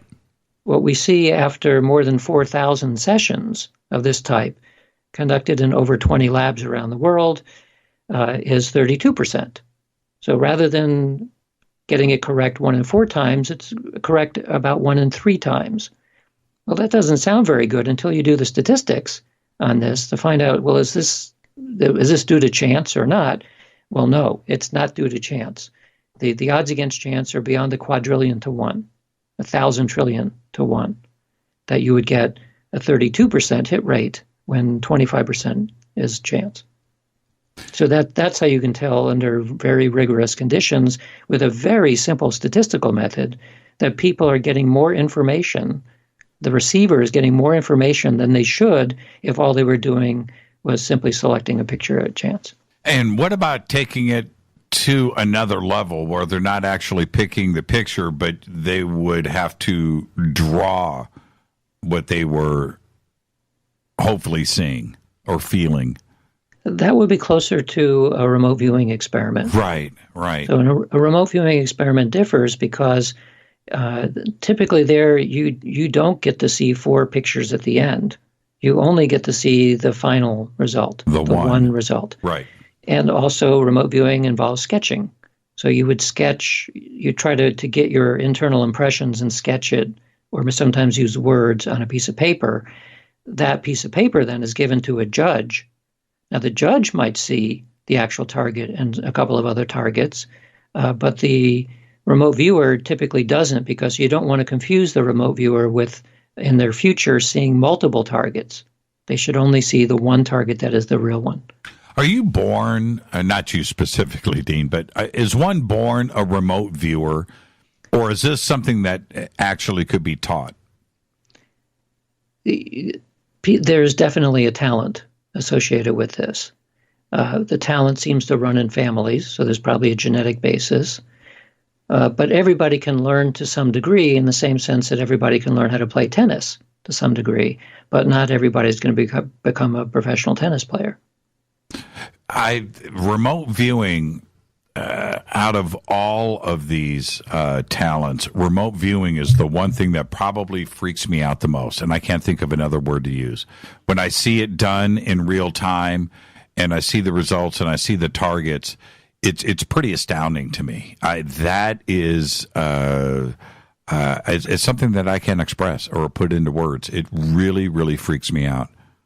Yeah, and the freak out is exactly one of the reasons why this topic is considered to be so controversial.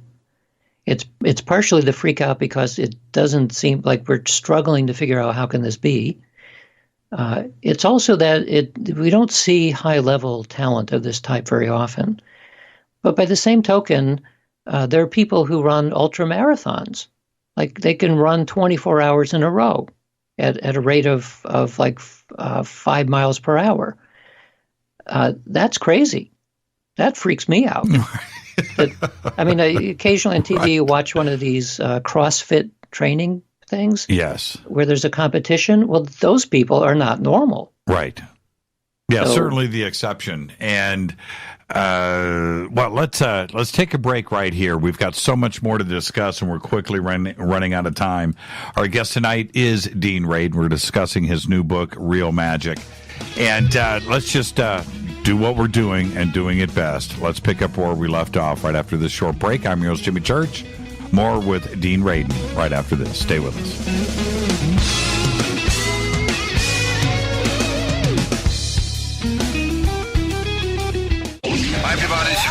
the Metal God on JimmyChurchRadio.com.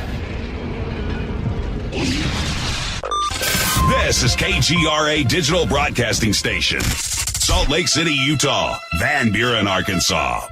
Poor water quality is a major health issue, and it's only getting worse. Municipalities can't keep up, standards have dropped, and pollutants are increasing. Where does it all end? It ends by keeping the pollutants outside of your home with HydroCare's advanced systems available at Wave Home Solutions. No less than the best purification materials and processes have been developed by HydroCare to provide you with healthy, clean water for drinking, cooking, and showering. HydroCare far surpasses the competition in removing chlorine, odors, iron, lead, chemicals, limescale, and much more. Don't settle for less when it comes to your water. We'll take care of the toughest water problems for you, whether it's from a city or well source. Satisfaction guaranteed. For more information, call 888-997-WAVE. That's 888-997-WAVE. Or go to bestwater123.com. That's bestwater123.com. Wave Home Solutions for a healthy, comfortable home.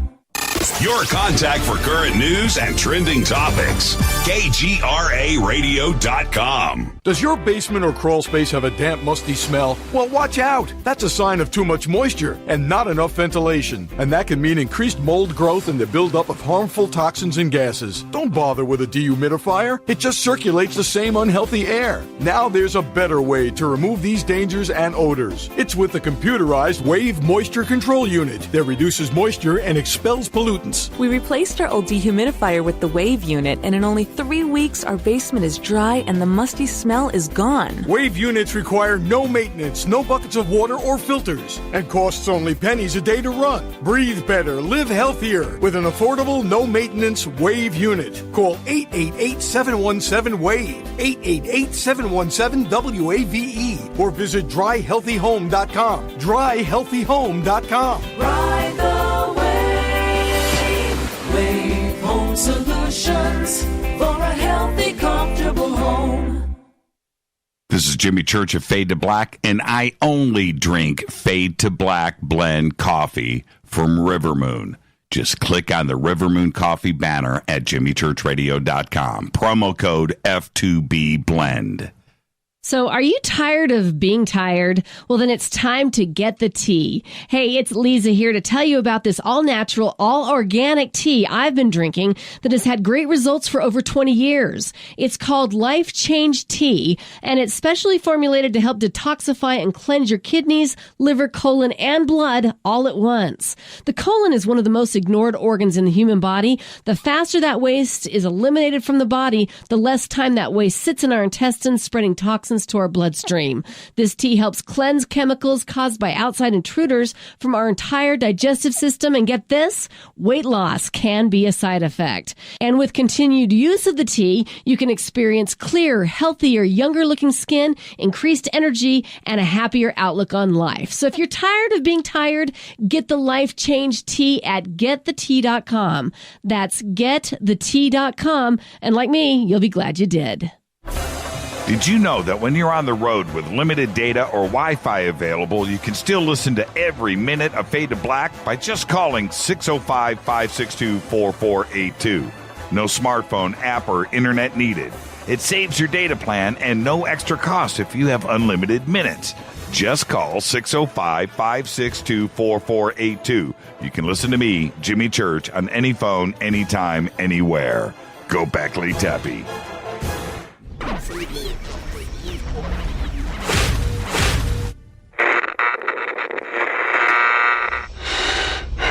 You want to know a secret? I love ponies. I really love ponies. I'm serious. I couldn't stay sane without ponies to brush. Why Fade to Black? Because you never got that pony, damn it.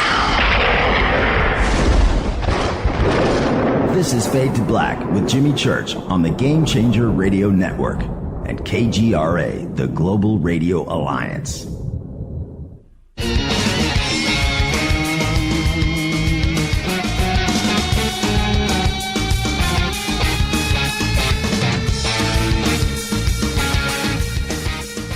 Welcome back, Fade to Black. I'm your host, Jimmy Church. Follow me on Twitter at JChurchRadio. You can follow Dean at Dean Radin on Twitter. Radin. Email is Jimmy at jimmychurchradio.com. Lots of great insights going on here in Twitter. And Dean, before we move on, I've got a couple of questions. This is from Steven, and he says, I'd love to hear Dean Radin's take on the meta-analysis study released in May on parapsychological phenomenon.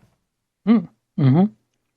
So this might refer to an article in a journal called the American Psychologist. American Psychologist is the flagship journal of the American Psychological Association, which is 120,000 academic psychologists and clinical psychologists. So it's a big deal in the psychological world. This was an article by a colleague named Etzel Cardinha, who's a professor at a university in Sweden. And it's a lead article talking about 10 classes of psychic experiments. Like we discussed one about telepathy, and there's one about psychokinesis, but there's 8 other classes of experiments. And basically, he concludes that the overall evidence for the existence of these phenomena is overwhelming, positive. So this is important partially because the article appeared. It appeared in a major psychology journal, and also that it appeared in a positive way. Because what often happens in journals is that it's okay for an academic to publish an article which shows no effect, because that matches the mainstream idea about what's going on here. So it's fairly easy to publish a negative article. It's been very, very difficult to publish a positive article. And this article is very positive. So it's one of a number of signs that I think is showing that there's a loosening of the prejudices in the past within the scientific community that is at least allowing people to now discuss these ideas without immediately dismissing them. And that's a big change. What was the analysis that was used? Well, meta-analysis is a statistical technique to integrate the results of many repeated experiments. Because, for example, if we did one telepathy experiment with one session and the person got it right, you're not going to conclude that telepathy exists because by chance they could have gotten it right 1 in 4 times. So you do the experiment and then you might get a good result and you're not sure you believe it, so you do it again and you do it again and you keep doing it again. And as I said, it's been done over 4,000 times, and all of that is gaining confidence about the overall result. So the meta-analysis is an analysis of analyses. That's what the meta part means. Right. And it's a way of assessing whether or not is this really a repeatable effect that independent people can get or not. Well, this method that's been developed now for a couple of decades has become better and better at being able to analyze whether the effect is repeatable, which is the currency in science. And so there's 10 classes of psychic experiments that are now repeatable. Why isn't this type of testing and study on the cover of Time magazine? Right? I mean, this is a breakthrough, and this is something that the entire planet's been fascinated with for thousands of years. And we have a breakthrough study like this. I would think that Wolf Blitzer would be talking about it. Yeah, you'd think so, wouldn't you? But as you already mentioned, that the notion that remote viewing is real freaks you out. And it freaks a lot of people out. Right. Because we each of us build up a common sense notion of how we think the world works. And these phenomena strongly challenge that. But it doesn't challenge it too much more than if you really understood what's going on in quantum mechanics. Because these phenomena are actually quite compatible with the reality suggested by quantum mechanics. But quantum mechanics is not part of everyday experience. We can't see at the subatomic level, but in experiments we can, and we see all kinds of very weird stuff going on that is not common sense at all. So anytime something challenges common sense, it's not surprising that people will say that's ridiculous. They can't possibly be, even though it is. We're going to get to quantum mechanics here in just a second, but Cassandra, this is great. She says, any thoughts on how divining rods work? Yeah, I was just discussing that today with somebody who I know is a very good dowser. Okay, you know what? I'm going to jump in and tell you that my wife and I were talking about this last night. There you go. I'm serious. See? Okay. So it's a topic whose time has come. Yes. The current theory is that some of it might be psychic, especially what's called map dowsing, right? If you're trying to find a missing object somewhere and you only have a map, and you're dowsing over the map, and you're nowhere near the actual site, well, that's got to be psychic. That's a kind of remote viewing. Mm-hmm. If you're in a field and you're dowsing for water or minerals or something, then there's a lot of other possibilities. That we know that humans are sensitive to magnetic fields. We know that the Earth's magnetic field saturates everything on the planet. And so maybe some people are just naturally very sensitive to distortions in the lines of force. And so they can tell that there's like a vein of water or ore underneath where they are because they feel a shift in the magnetic lines of force. So that's possible. And because there are many possible explanations, we can't say in any given case what the right answer is. So between map dowsing and field dowsing, there probably are sets of possible explanations. And some people are exceptionally good dowsers, just like there's some people who are exceptionally good remote viewers. With the dowsing rods usually are made of metal, at least the ones that I have seen. And if you're walking over out in a field, like you said, and you're looking for water or minerals, well, there is very real possibility of something electromagnetic going on, something happening there. But if it was plastic dowsing rods, right? I don't know if people, but then I'm going somewhere with this. I think it's a fascinating thing, but I've also kind of noticed people moving their wrist a little bit, right? Sure, but remember that the traditional dowsing rod is made out of a willow tree. It's made out of wood. Made out of wood. Yeah. So it still could be sensitive to electromagnetic changes, but I don't think that the rod itself has anything to do with it. It's really about a human sensitivity to something, which then is translated probably unconsciously through the tiny little motor movements that the person is making. Now, you just brought up quantum mechanics, and I do want to talk about magic and science because, 20 years ago, 30 years ago, quantum computers, qubits, parallel worlds, things affecting something that you can't even see, but yet we are now building chips and using it for hardware for computing. That is magic 20 years ago, 30 years ago. Forget about science fiction. You could definitely define that as they wouldn't even accept that idea. But here it is today. Quantum computers, quantum mechanics, quantum theory is as real as anything. And I would say that would have been a magic classification at any time in the past. But where else would magic apply into science today? How would it help each other?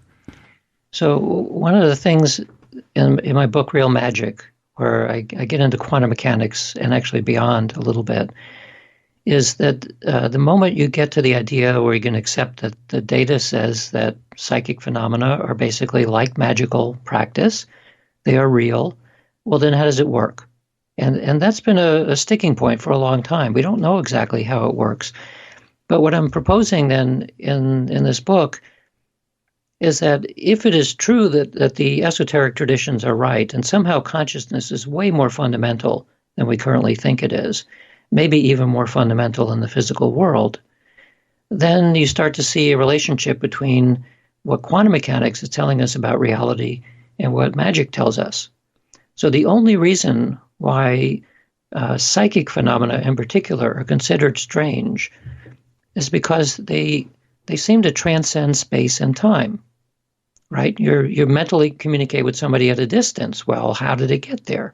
We know it's not electromagnetic because lots of tests have been done that exclude electromagnetism as the carrier of how you get information from one person to the next. And then when you go to remote viewing, it's even worse, because how can you describe a scene which is a couple of kilometers away or on the other side of the planet? On the other side of the planet, right. Yeah, or worse, on the other side of the planet next Tuesday. Right.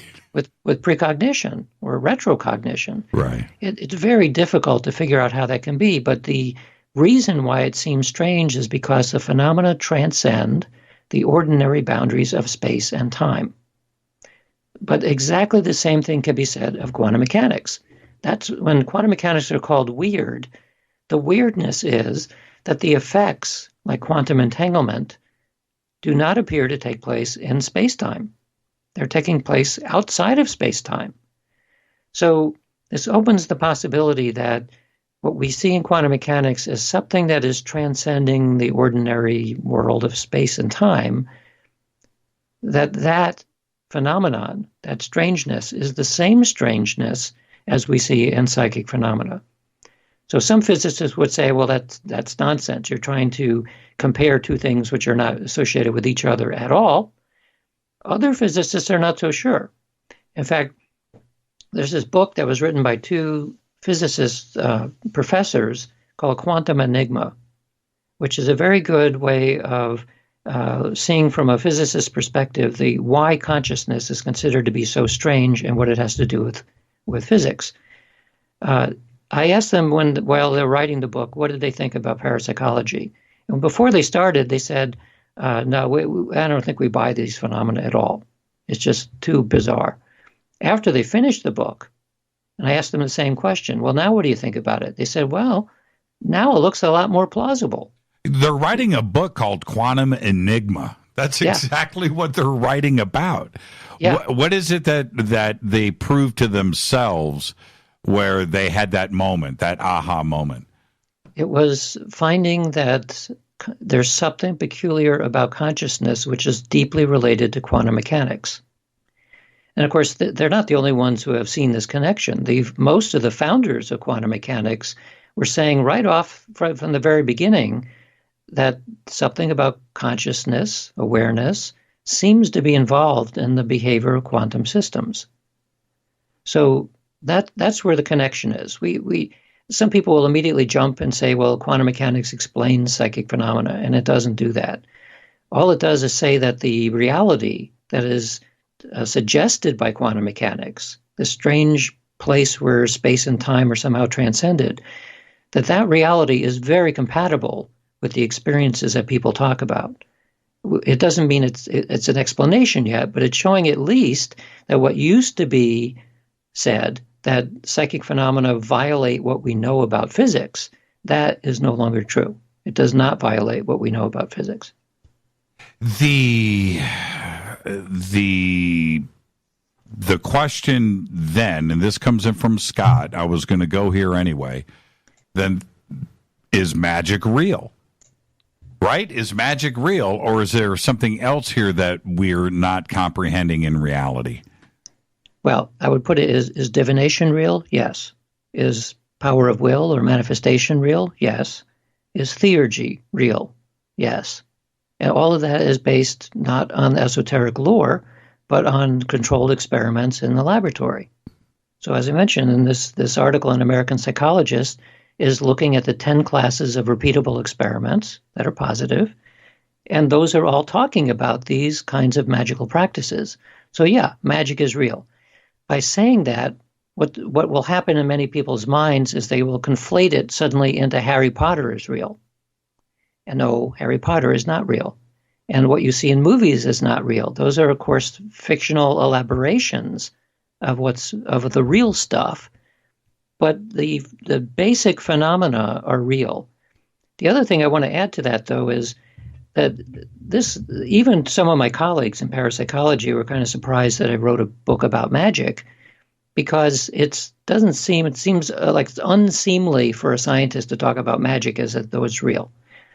But when I finished the book, I realized that this actually is a book about science and philosophy and evidence and so on. So rather than asking my psychic friends to see if they would endorse the book, I only went to scientists. And so this book real magic, has been endorsed by 2 Nobel laureates, by one in chemistry and one in physics, by a former program director at the National Science Foundation, by the president of the American Statistical Association, by major prize winners from the National Institutes of Health and the National Academy of Sciences, and many other mainstream university professors in science and scholarship. So we sometimes think that, well, no mainstream scientist would ever want to endorse a book about magic, but actually they do. So the other piece of this is, a couple of months ago, I was in Germany giving a talk for the company Merck, which is best known for pharmaceuticals, but they also make materials and a few other things. So this is a big international science conference with 35 speakers, 5 of whom were Nobel laureates, and also Craig Venter, who's the first person to sequence the human genome, a special address by the CEO of Microsoft, lots of very prominent people. And I also was invited to be one of the speakers. So in some slice of mainstream science now, there is a significant opening to magic. I was talking about magic at this science conference. And the reason is that the evidence now, the nature of the scientific evidence is so strong that unless somebody simply doesn't want to believe it, which people can believe whatever they want. Right. But if you're a scientist and you look at the data and you look at the results that we get, it's very difficult at this point to deny that these phenomena exist. And so the connection then back to magic is exactly as I said. The practice in magic is called divination. Practice in the laboratory is called precognition. It's the same thing. I was talking with Julia about this last night, Mossbridge, in that today's science, is as far as they have come, is finding out more and more that they don't understand anything, right? That's really the truth, and it's the bottom line. I wanted to ask you this before we have to part ways and say goodnight. If you were in court, right, you're in magic court, and you've got James Randi as the judge, right? He's sitting up on the bench. And you've got to present the one piece of evidence to show that magic and science are not only one and the same, but this is proving that magic is real. And you need to shut Randi up. What are you going to slide across the evidence table? What's that one thing? Well, first I would take about a semester to train Randi how to understand statistics and experimental design. Because if the only thing that Randi would accept was somebody levitating in front of him, right, we're not there. We can't do that. So you have to understand how to evaluate evidence. If we're going to demonstrate an experiment, I would probably do one on presentiment, which you may have talked about with Julia. So this is an unconscious physiological form of precognition. There's now been something like 4 dozen repeated experiments, and it's a very real effect. It's not difficult to do. And what it shows is that you unconsciously, as reflected by how your body is changing, your nervous system, we unconsciously can anticipate somewhere between 3 and 10 seconds before something happens. And you can see that by measuring things like heart rate and pupil dilation and other physiological measures. Right. So that's a fairly easy experiment to run. The results are fairly robust. It would still take multiple trials by multiple people to reach a stage where you're able to say, well, here, this is the result of the experiment, and it worked. So something like that. But again, if you're dealing with somebody who will only accept levitation in front of them, we can't do that, not on demand. What can you leave our audience with? Something very simple that they could practice and start to understand magic. So one chapter in the book is about magical practice, and I talk about 2 of the most elementary forms of practice, one of which is called writing magic, where you simply write down what you want, and I give instructions on how to do that. And the other one is called sigil magic, which is very similar, except that rather than writing it, you make a little symbol. Sigil means symbol. You make a symbol for the thing that you want, and then there's a way of so-called charging it and intentionally focusing on it. And since I put it in the book, and one of the examples for a sigil was that you make a sigil to find $10, and then I would want people to tell me afterwards, does it work? Well, one person found $1, and the next person who mentioned something found something like $17,000. And it wasn't that she found a pile of cash on the floor, but she found that she was due this big pile of money that she was unaware of before, but she went through the magical process and then came upon this big bunch of money that she was due to get. And so she attributed it to doing the exercise. You know, now I almost feel like James Randi right now, where I'm going to go, come on. But see, the thing is you're a scientist, Dean, and now you're suggesting something like this. That's pretty powerful stuff for the audience. Now, the audience is open-minded, but you're also a scientist suggesting sigil magic. Right. Well, sigil magic or writing magic are just ways of focusing intention. We have lots and lots of experiments that are all about intention. So while sigil magic comes out of ancient times, when people are doing these kinds of tasks, all it really is a way to focus one's attention. That's what it is. So we know that works in a more abstract way in the laboratory. In the case of a lady finding a huge amount of money, it could be a coincidence. That's why we can't place a lot of confidence on anecdotes.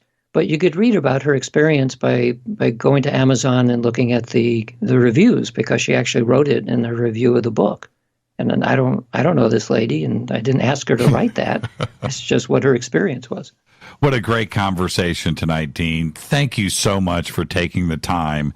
And I got to get up to Noetic. I've got to come up there. I've seen the pictures and videos for so many years, and it just looks like the ultimate wonderful place to go and hang out. Well, you're welcome anytime. Thank you so much, Dean. Where can everybody go and get the book right now? Any place online that sells books and any store that sells books. Is it at noetic.org? No. Go to Amazon.com or Barnes & Noble. It turns out that the audiobook version is selling the best. And the audiobook version was read by the voice artist who does the Dan Brown books. So I was very happy to be able to select him to be the reader, and it makes a big difference because you don't want me to read a book for 8 hours. Or me. Thank you so much, Dean. Enjoy the rest of your evening. Thank you so much. You're welcome. Dean Radin. Okay, very simple. DeanRadin.org, Noetic.org, and of course you can find Real Magic over at Amazon, and we have the links up at JimmyChurchRadio.com.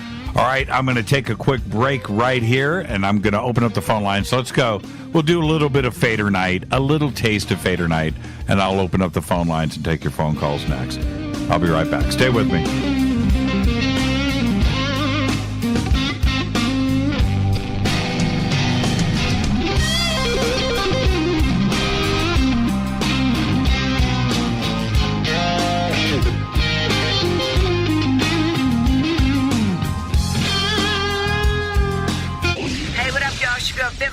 Here, and you are listening to my boy Jimmy Church on JimmyChurchRadio.com. Despite popular opinion, reading a book will not make you smarter. But listening to Jimmy Church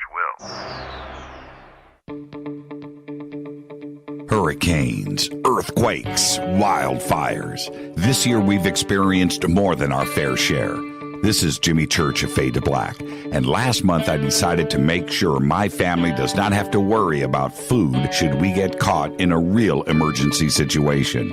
Introducing Numana, a healthy, storable product that tastes so good that you'll want to eat it every day instead of just during those times of duress. All Numana products have a 25-year shelf life, are MSG and GMO-free, no preservatives, and are made in America. With the Numana pack in your home, you'll be able to sleep at night knowing that you've protected your family.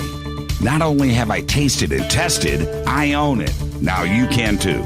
Just click on the Numanna banner on jimmychurchradio.com and use the promo code Jimmy when you order. In addition to a discount, we'll send you an autographed Fade to Black t-shirt. Seriously, go Beckley Teppy.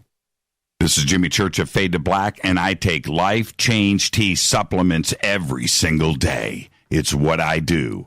Click on their banner at jimmychurchradio.com. When you take the beans from Central America with dashes of Indonesian and African mixed in and then roast it to the dark side of Fade to Black, you create the ultimate brew of fringe. Introducing the Fade to Black blend from Rivermoon Coffee. Yes, Rivermoon's darkest customized roast was created for the love of Fade to Black. The alchemy of masterful roasting and smoking the beans is in every sip of this full-bodied, dark Java. I need my coffee dark, deep, with distinct bittersweet chocolate highlights, just like the bunker. Leaning further into the darkness of the roast is Fade to Black blend from Rivermoon Coffee. Just click on the banner at jimmychurchradio.com and use the promo code F2BBLEND for 15% off of your order today. Go Beckley Teppy.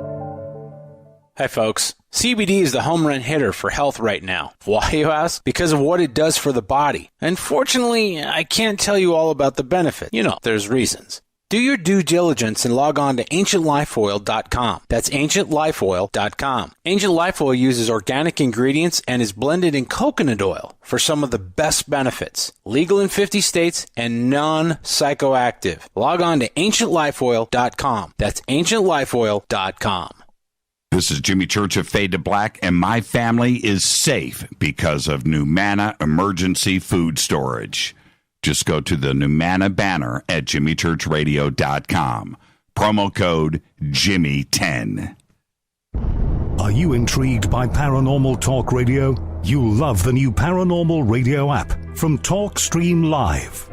You'll find a great selection of talk shows covering UFOs, ghosts, strange phenomena, and much more. Download the Paranormal Radio app now and start listening to the very best in paranormal talk entertainment, including the network you're listening to right now, the Paranormal Radio app, free in Google Play and the iOS App Store. Erica, Brittany, Gabby, and you're listening to JimmyChurchRadio.com.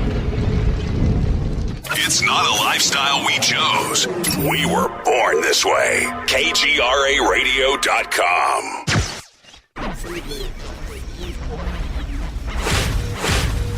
This is KJCR at JimmyChurchRadio.com.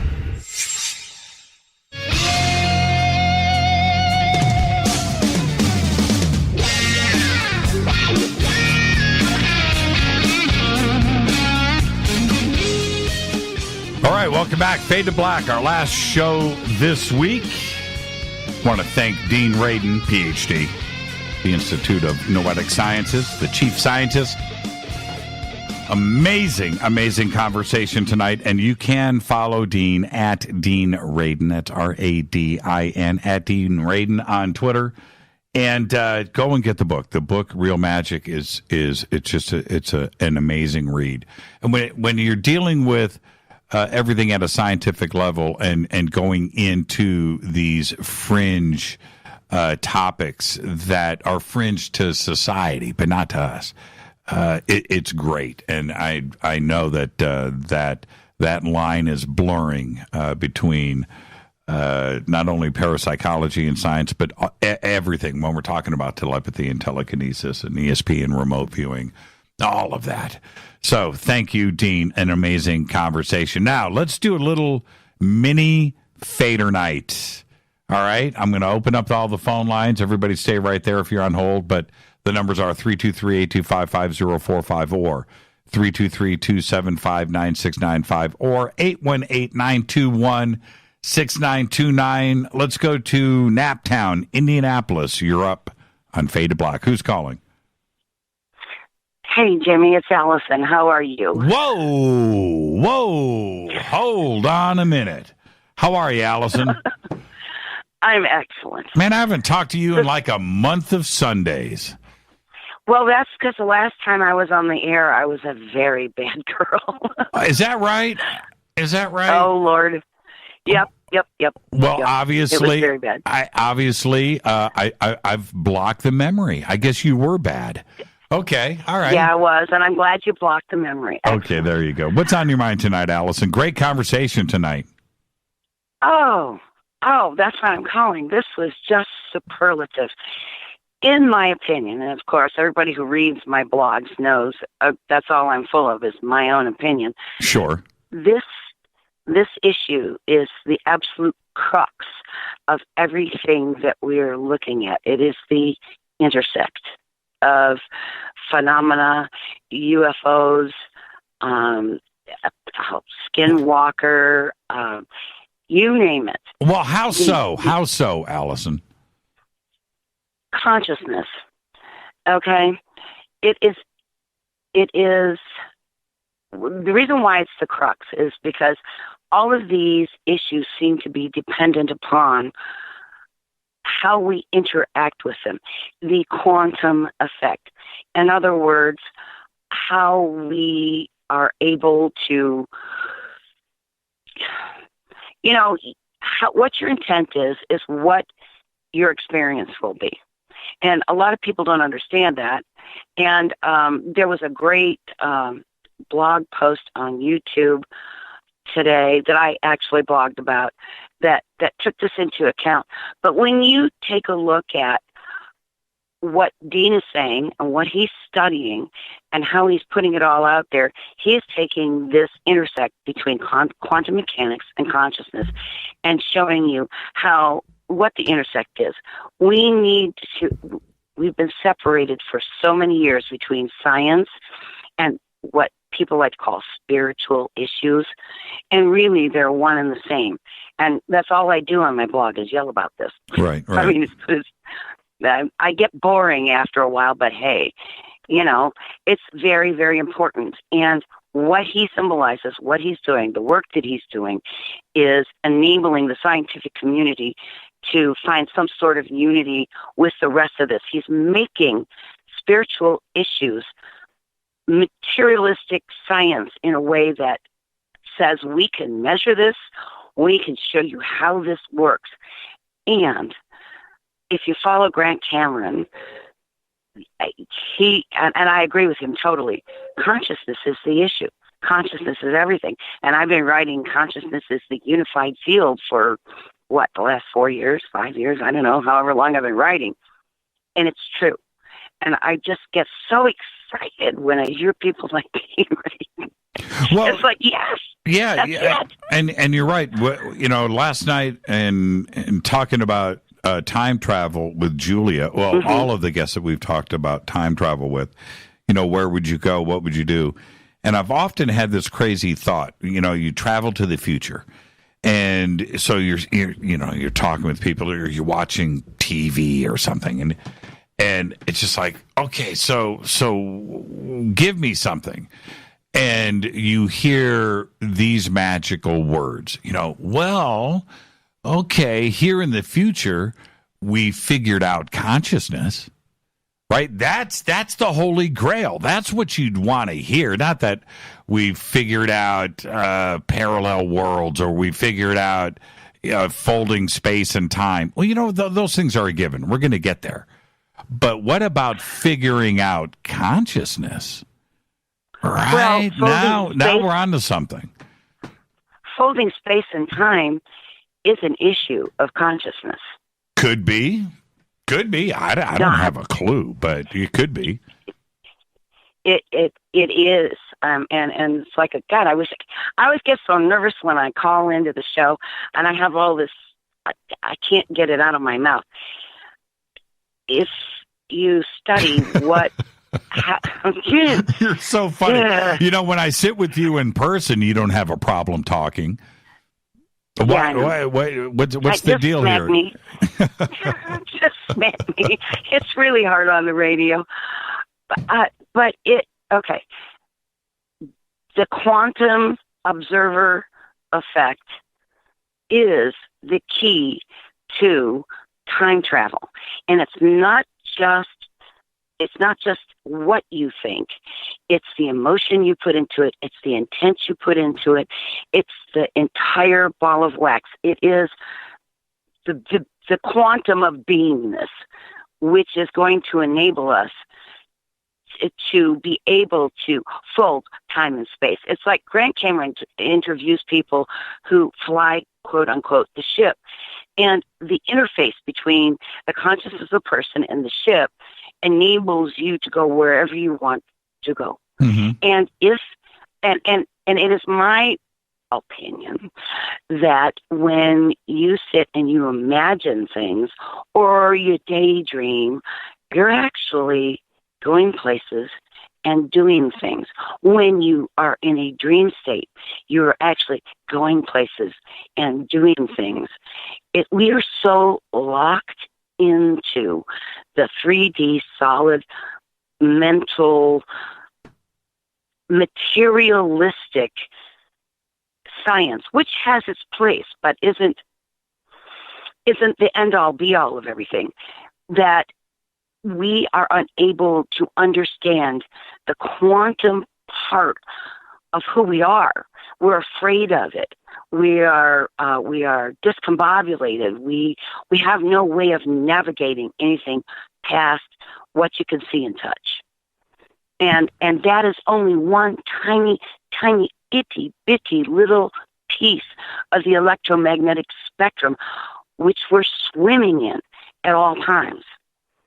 That's why you are Allison Bell, right there. Yeah, I know. I'm sorry. I'm sorry. I could go on for, and it would take forever to explain it. But Dean Radin was so cool. Oh, thank you. It was wonderful.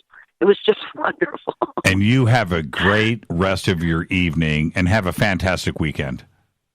Thank you. And I will. And this was the whole week was actually quite excellent. Yeah, it was pretty amazing. Yeah, it really was. It was great. Thank you. Somebody pinched me. Thank you so much, Allison. Love you. Bye-bye. Right back at you. Allison Bell right there. Let's go to area code 405. You're up next on Fade to Black. Who's calling? Hey, Jimmy. This is Betzel McGee. This is who? Betzel McGee. Miss Kelly's student. Okay, Miss Kelly's student. You've stumped the panel. The guy with the Mars dream. The guy with the Mars dream? The Mars dream that you were in? Oh, Kelly. Oh, Kelly, so that's all you had to do. You could have gone, come on, man. You got to help me a little more than that. How you doing, man? Good. I wanted to recommend a book. What's that? There's a book called The Magical Use of Thought Forms, and it's put out by a group called the Sons of Light. I think they're associated with the Madame Blavatsky group. Okay, hold on for a second. Can you take me off a speaker? I don't think I have you on the speaker. I'm in the garage, but... Okay, it just sounds a little funky to me. Okay, continue. What was the name of the book? It's called The Magical Use of Thought Forms. Okay. And it's from the Sons of Light group, who are associated with Madame Blavatsky. And they kind of teach you about how creating images and stuff in your mind helps you to be able to manifest things in the physical reality. And it deals with the way that the mind is structured, with the superconscious mind, the subconscious mind, and then with the emotional level, being able to birth those thought images from those levels of mind out into the physical. Can you tweet it out? Can you get the book up there on Twitter for everybody? Yeah. I guess after I'm done off the call, I can see if I can find it on Amazon. And it was called The Magical Book of... Magical Use of Thought Forms. Of Thought Forms. I got it. When was it written? Oh, boy. I think 1995. And but it's a group of Blavatsky followers? Yeah. I think they're kind of like a a metaphysical society similar to the Rosicrucians. Oh, okay, I got you. I'm looking at the book here, A Proven System of Mental and Spiritual Empowerment. Okay, all right. I'll get it up there on Twitter, and I'll check it out myself and get the book. That looks like a good read. Yeah. Oh, also, too, I was wanted to bring up something, too, because he was talking about using sigils. And that is something that people really do need to be careful with. If you've studied any of the Kabbalistic literature on the use of sigils. Okay, you're breaking up. I can barely hear you. Oh, okay. Can you hear me now? Okay. So you're warning everybody about sigils to be careful. Right. They basically need to do a fair amount of studying before going into the whole sigil thing, because a lot of the letters that are used to create the sigils in, say, like the Kabbalistic lore or in the Yggdrasil lore, are symbols of energy forces of creation. Yeah, well, there's that part, but there's also creating your own sigil, like a dollar sign or a heart. Right. Right? And, that's very true. Yeah, and over on Joshua P. Warren, if you go to his website, he's got some sigils there that you can download and print out that mean different things. And I did. As a matter of fact, for probably for a couple of weeks, I used one of them as a screensaver. Right? It was my wallpaper. And I did. I printed out a couple of them, and that's all I'm going to say. I'm not going to say which ones or why or if they worked or not. That's not even the point. But it is fun to do. And at least you're in a little bit of a safe zone. I'm totally with you. Right. Just like anything else in this strange world that we're in. If you don't know anything about it, don't mess with it. If you don't know what you're doing, don't play around. And I think that's always the best thing. It's like a Ouija board, right? Don't play around. Thank you for the phone call, and tell Kelly I said yo, okay? Oh, okay. Oh, hey, one more question. Are you going to get that lady with the Ouija board back on? That's Karen Dahlman, absolutely. Okay? That was an awesome show. I know. I had so much fun doing it. So we'll do that again real soon. Thank you so much. Okay. Catch you later. Have a great weekend. And the Dream on Mars. I ended up getting a little bit more detail on that too as well. I'll share that with you at a later date. Hi, you're live on Fade to Black, area code 602. Hi, it's Natasha Nick. Hey, Natasha, speak up. I can barely hear you. How about now? Oh, there you go. Now? How Better? are you? How are you? I'm doing great. How are you? I'm doing good. So I've been checking out your post, and I never do this, but I did go and listen to a piece of our interview together. I did it out of curiosity because it was such a crazy day. But the thing is, I'm talking about what was going on around us. I remember having the most the funnest conversation with you, but I can't listen to myself. I can't do it. You know, I'm only good for about. It was a great interview. It was a lot of fun. I thought you were so personable. It was great. It was a lot of fun. You know what I do remember about it? I remember people stopping it and listening to us, right? And that I do. So I thought, well, you know what? Natasha's pretty good, and we're having a good time here. So much so that we're holding their interest. Right? So I guess. Exactly. People were really interested. How's the show going? How are you doing? I'm doing well. The show is going well. I didn't call to promote my show. I called because I was watching. I thought you had a great show tonight. And I wanted to kind of throw my idea in the ring that I submit that Buddhist monks and people who have done years of meditation, these people are kind of messing with that quantum entanglement in terms of marriage between consciousness and science and that exploration of that realm through consciousness. I would say some high-level Buddhist monks have a beat on that. What do you think about that? No question about it.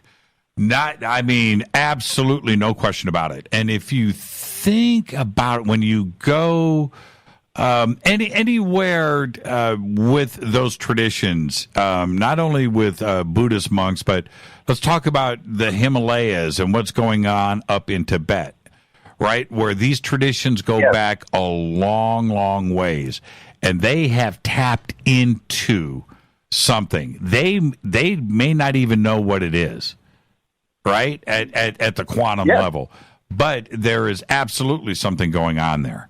There's no question about it. You know what? There was something else, though, that Dean said that I wanted to go back and visit, where he said that James Randi would only accept levitation, right, as evidence.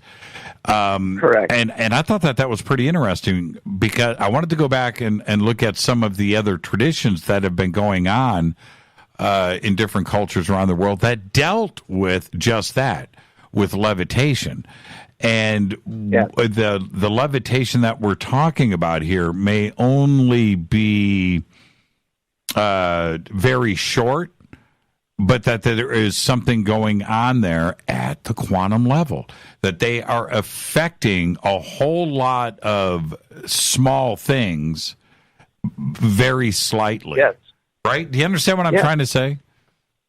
Correct, yeah. And I think that adds to the idea of group consciousness and group efforts at something like that, where you can magnify that energy and that effect. Mass meditation.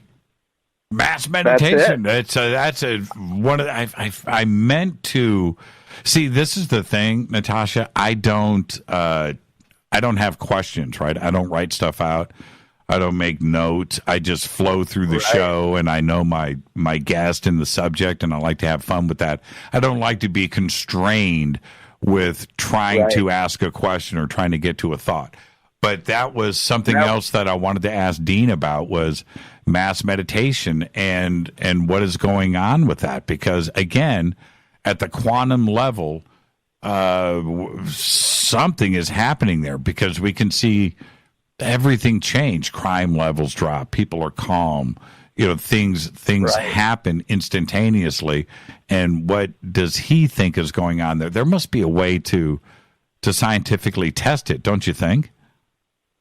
Absolutely. I would say a clue in that direction would be biofeedback, where people have learned to control their heartbeat and blood pressure and other physiological responses through consciousness. Well, and he brings up random number generators. That's one thing.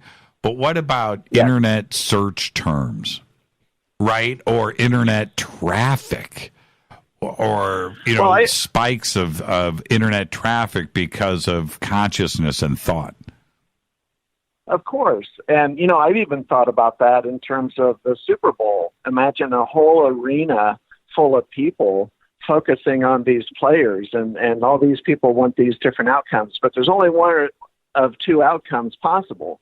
One team is going to win, one team is going to lose, and you have all of these people with their focused attention on the performance of these athletes. If you're going to push the boundaries of this kind of thought, it could even come down to things like that. But I think that this ties in on a deeper level with EVPs and the long history of,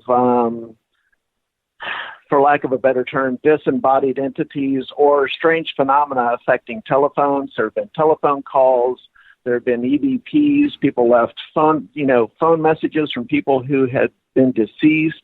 And there's a long history of this interaction between electronic equipment and these other realms, other dimensions, perhaps might be a better term, of our universe.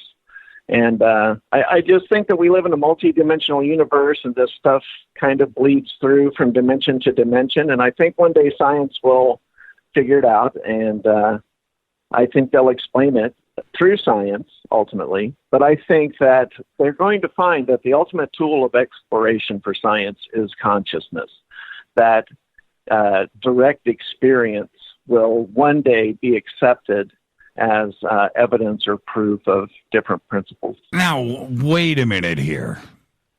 If I got a phone call from the other side, Yes. I think I'm kind of freaked out. I mean, that almost sounds scary, especially on the time of day. You know, you get that at 2:00 in the morning in a dark room. Right. I'm not so sure if are you okay with that? Well, I don't know about okay. I find it intellectually interesting. Sure. I don't know. I think if we can divorce our emotional responses to some of these things and use our intellect and kind of turn the coin around and look at the other side, look at it, kind of backwards. And because, we're wired to respond to strange phenomena with fear or repulsion because that's what kept us safe and allowed us to, survive. So that's a given. But, well, I'm the intellectual side for me. I'm cool with that. Yes. I just don't want to be a participant in the experiment. I don't know if and I'm being serious. Listen, I gotta wrap the show, but where can everybody go and listen to you and find your stuff? You can go to my YouTube channel, which is Mysterious Forces Live. And I have a canned interview with you that was audio only, Richard Dolan, some other folks. The show's evolving, so that's the main hub. And you can find me on Facebook at Mysterious Forces Live, and on Twitter, it's at My Forces Live. Thank you so much, Jimmy. I appreciate you letting me plug my show. I really appreciate it. Oh, no, it's my pleasure. And what about Twitter? Where are you at on Twitter? Twitter, Mysterious Forces Live, and then to contact me is at My Forces Live. I was just looking for my audio drop for you, and I can't find it. I've got it, so I was going to play it right now. All right, we'll do it next time. Thank you so much. You had a great show tonight. You know what? It was a great week, too, as well. But, I'm so happy that you called in. It's about time. Great. Thank you so much. I'll talk to you soon. And come on my show. Please come on my show. I was just on your show. Now you need to come on mine. Yeah, but that was in June. No, I do a live stream broadcast. Okay. It's only 30 minutes. Only 30 minutes of your time. There you go. I'll do it anytime you need me. All right. Awesome. Jimmy, have a good night and have a good weekend. Thank you, Natasha. Again, thank you so much. Oh, you're welcome. Thank you, sir. Have a good night. Good night. I just want to say we were at Contact in the Desert, and Natasha invited me over, for an interview. We went around the corner, had the most amazing setup. Now, so here, Fade to Black, right? And we show up out there and we're doing our live show, and I walk around the corner, and Natasha had the studio setup of doom.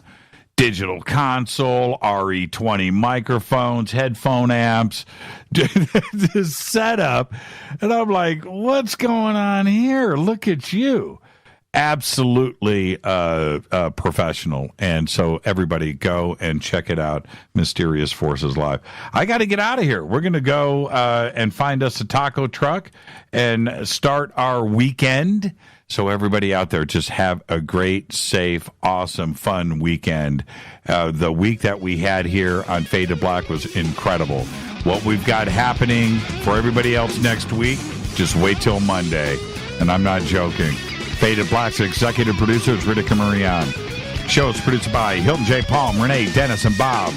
Announcers are Steve Harder, Gene Vitola, Mark D. Kovar. Webmaster is Drew, the Geek. Music, Doug Aldrich. Intro, Spaceboy, spaceboymusic.com. Fade to Black is produced by KJCR for the Game Changer Network, and syndication is KGRA, The Planet. It's broadcast owned and copyrighted 2018 by Fade to Black and the Game Changer Network. It cannot be rebroadcast, downloaded, copied, or used anywhere in the known universe without written permission from Fade to Black or the Game Changer Network. That's it. That's another week down for Fade to Black. We're going to go start our weekend right now. We'll see you on Monday. Until then, everybody be safe. Go back, Lee Tappy.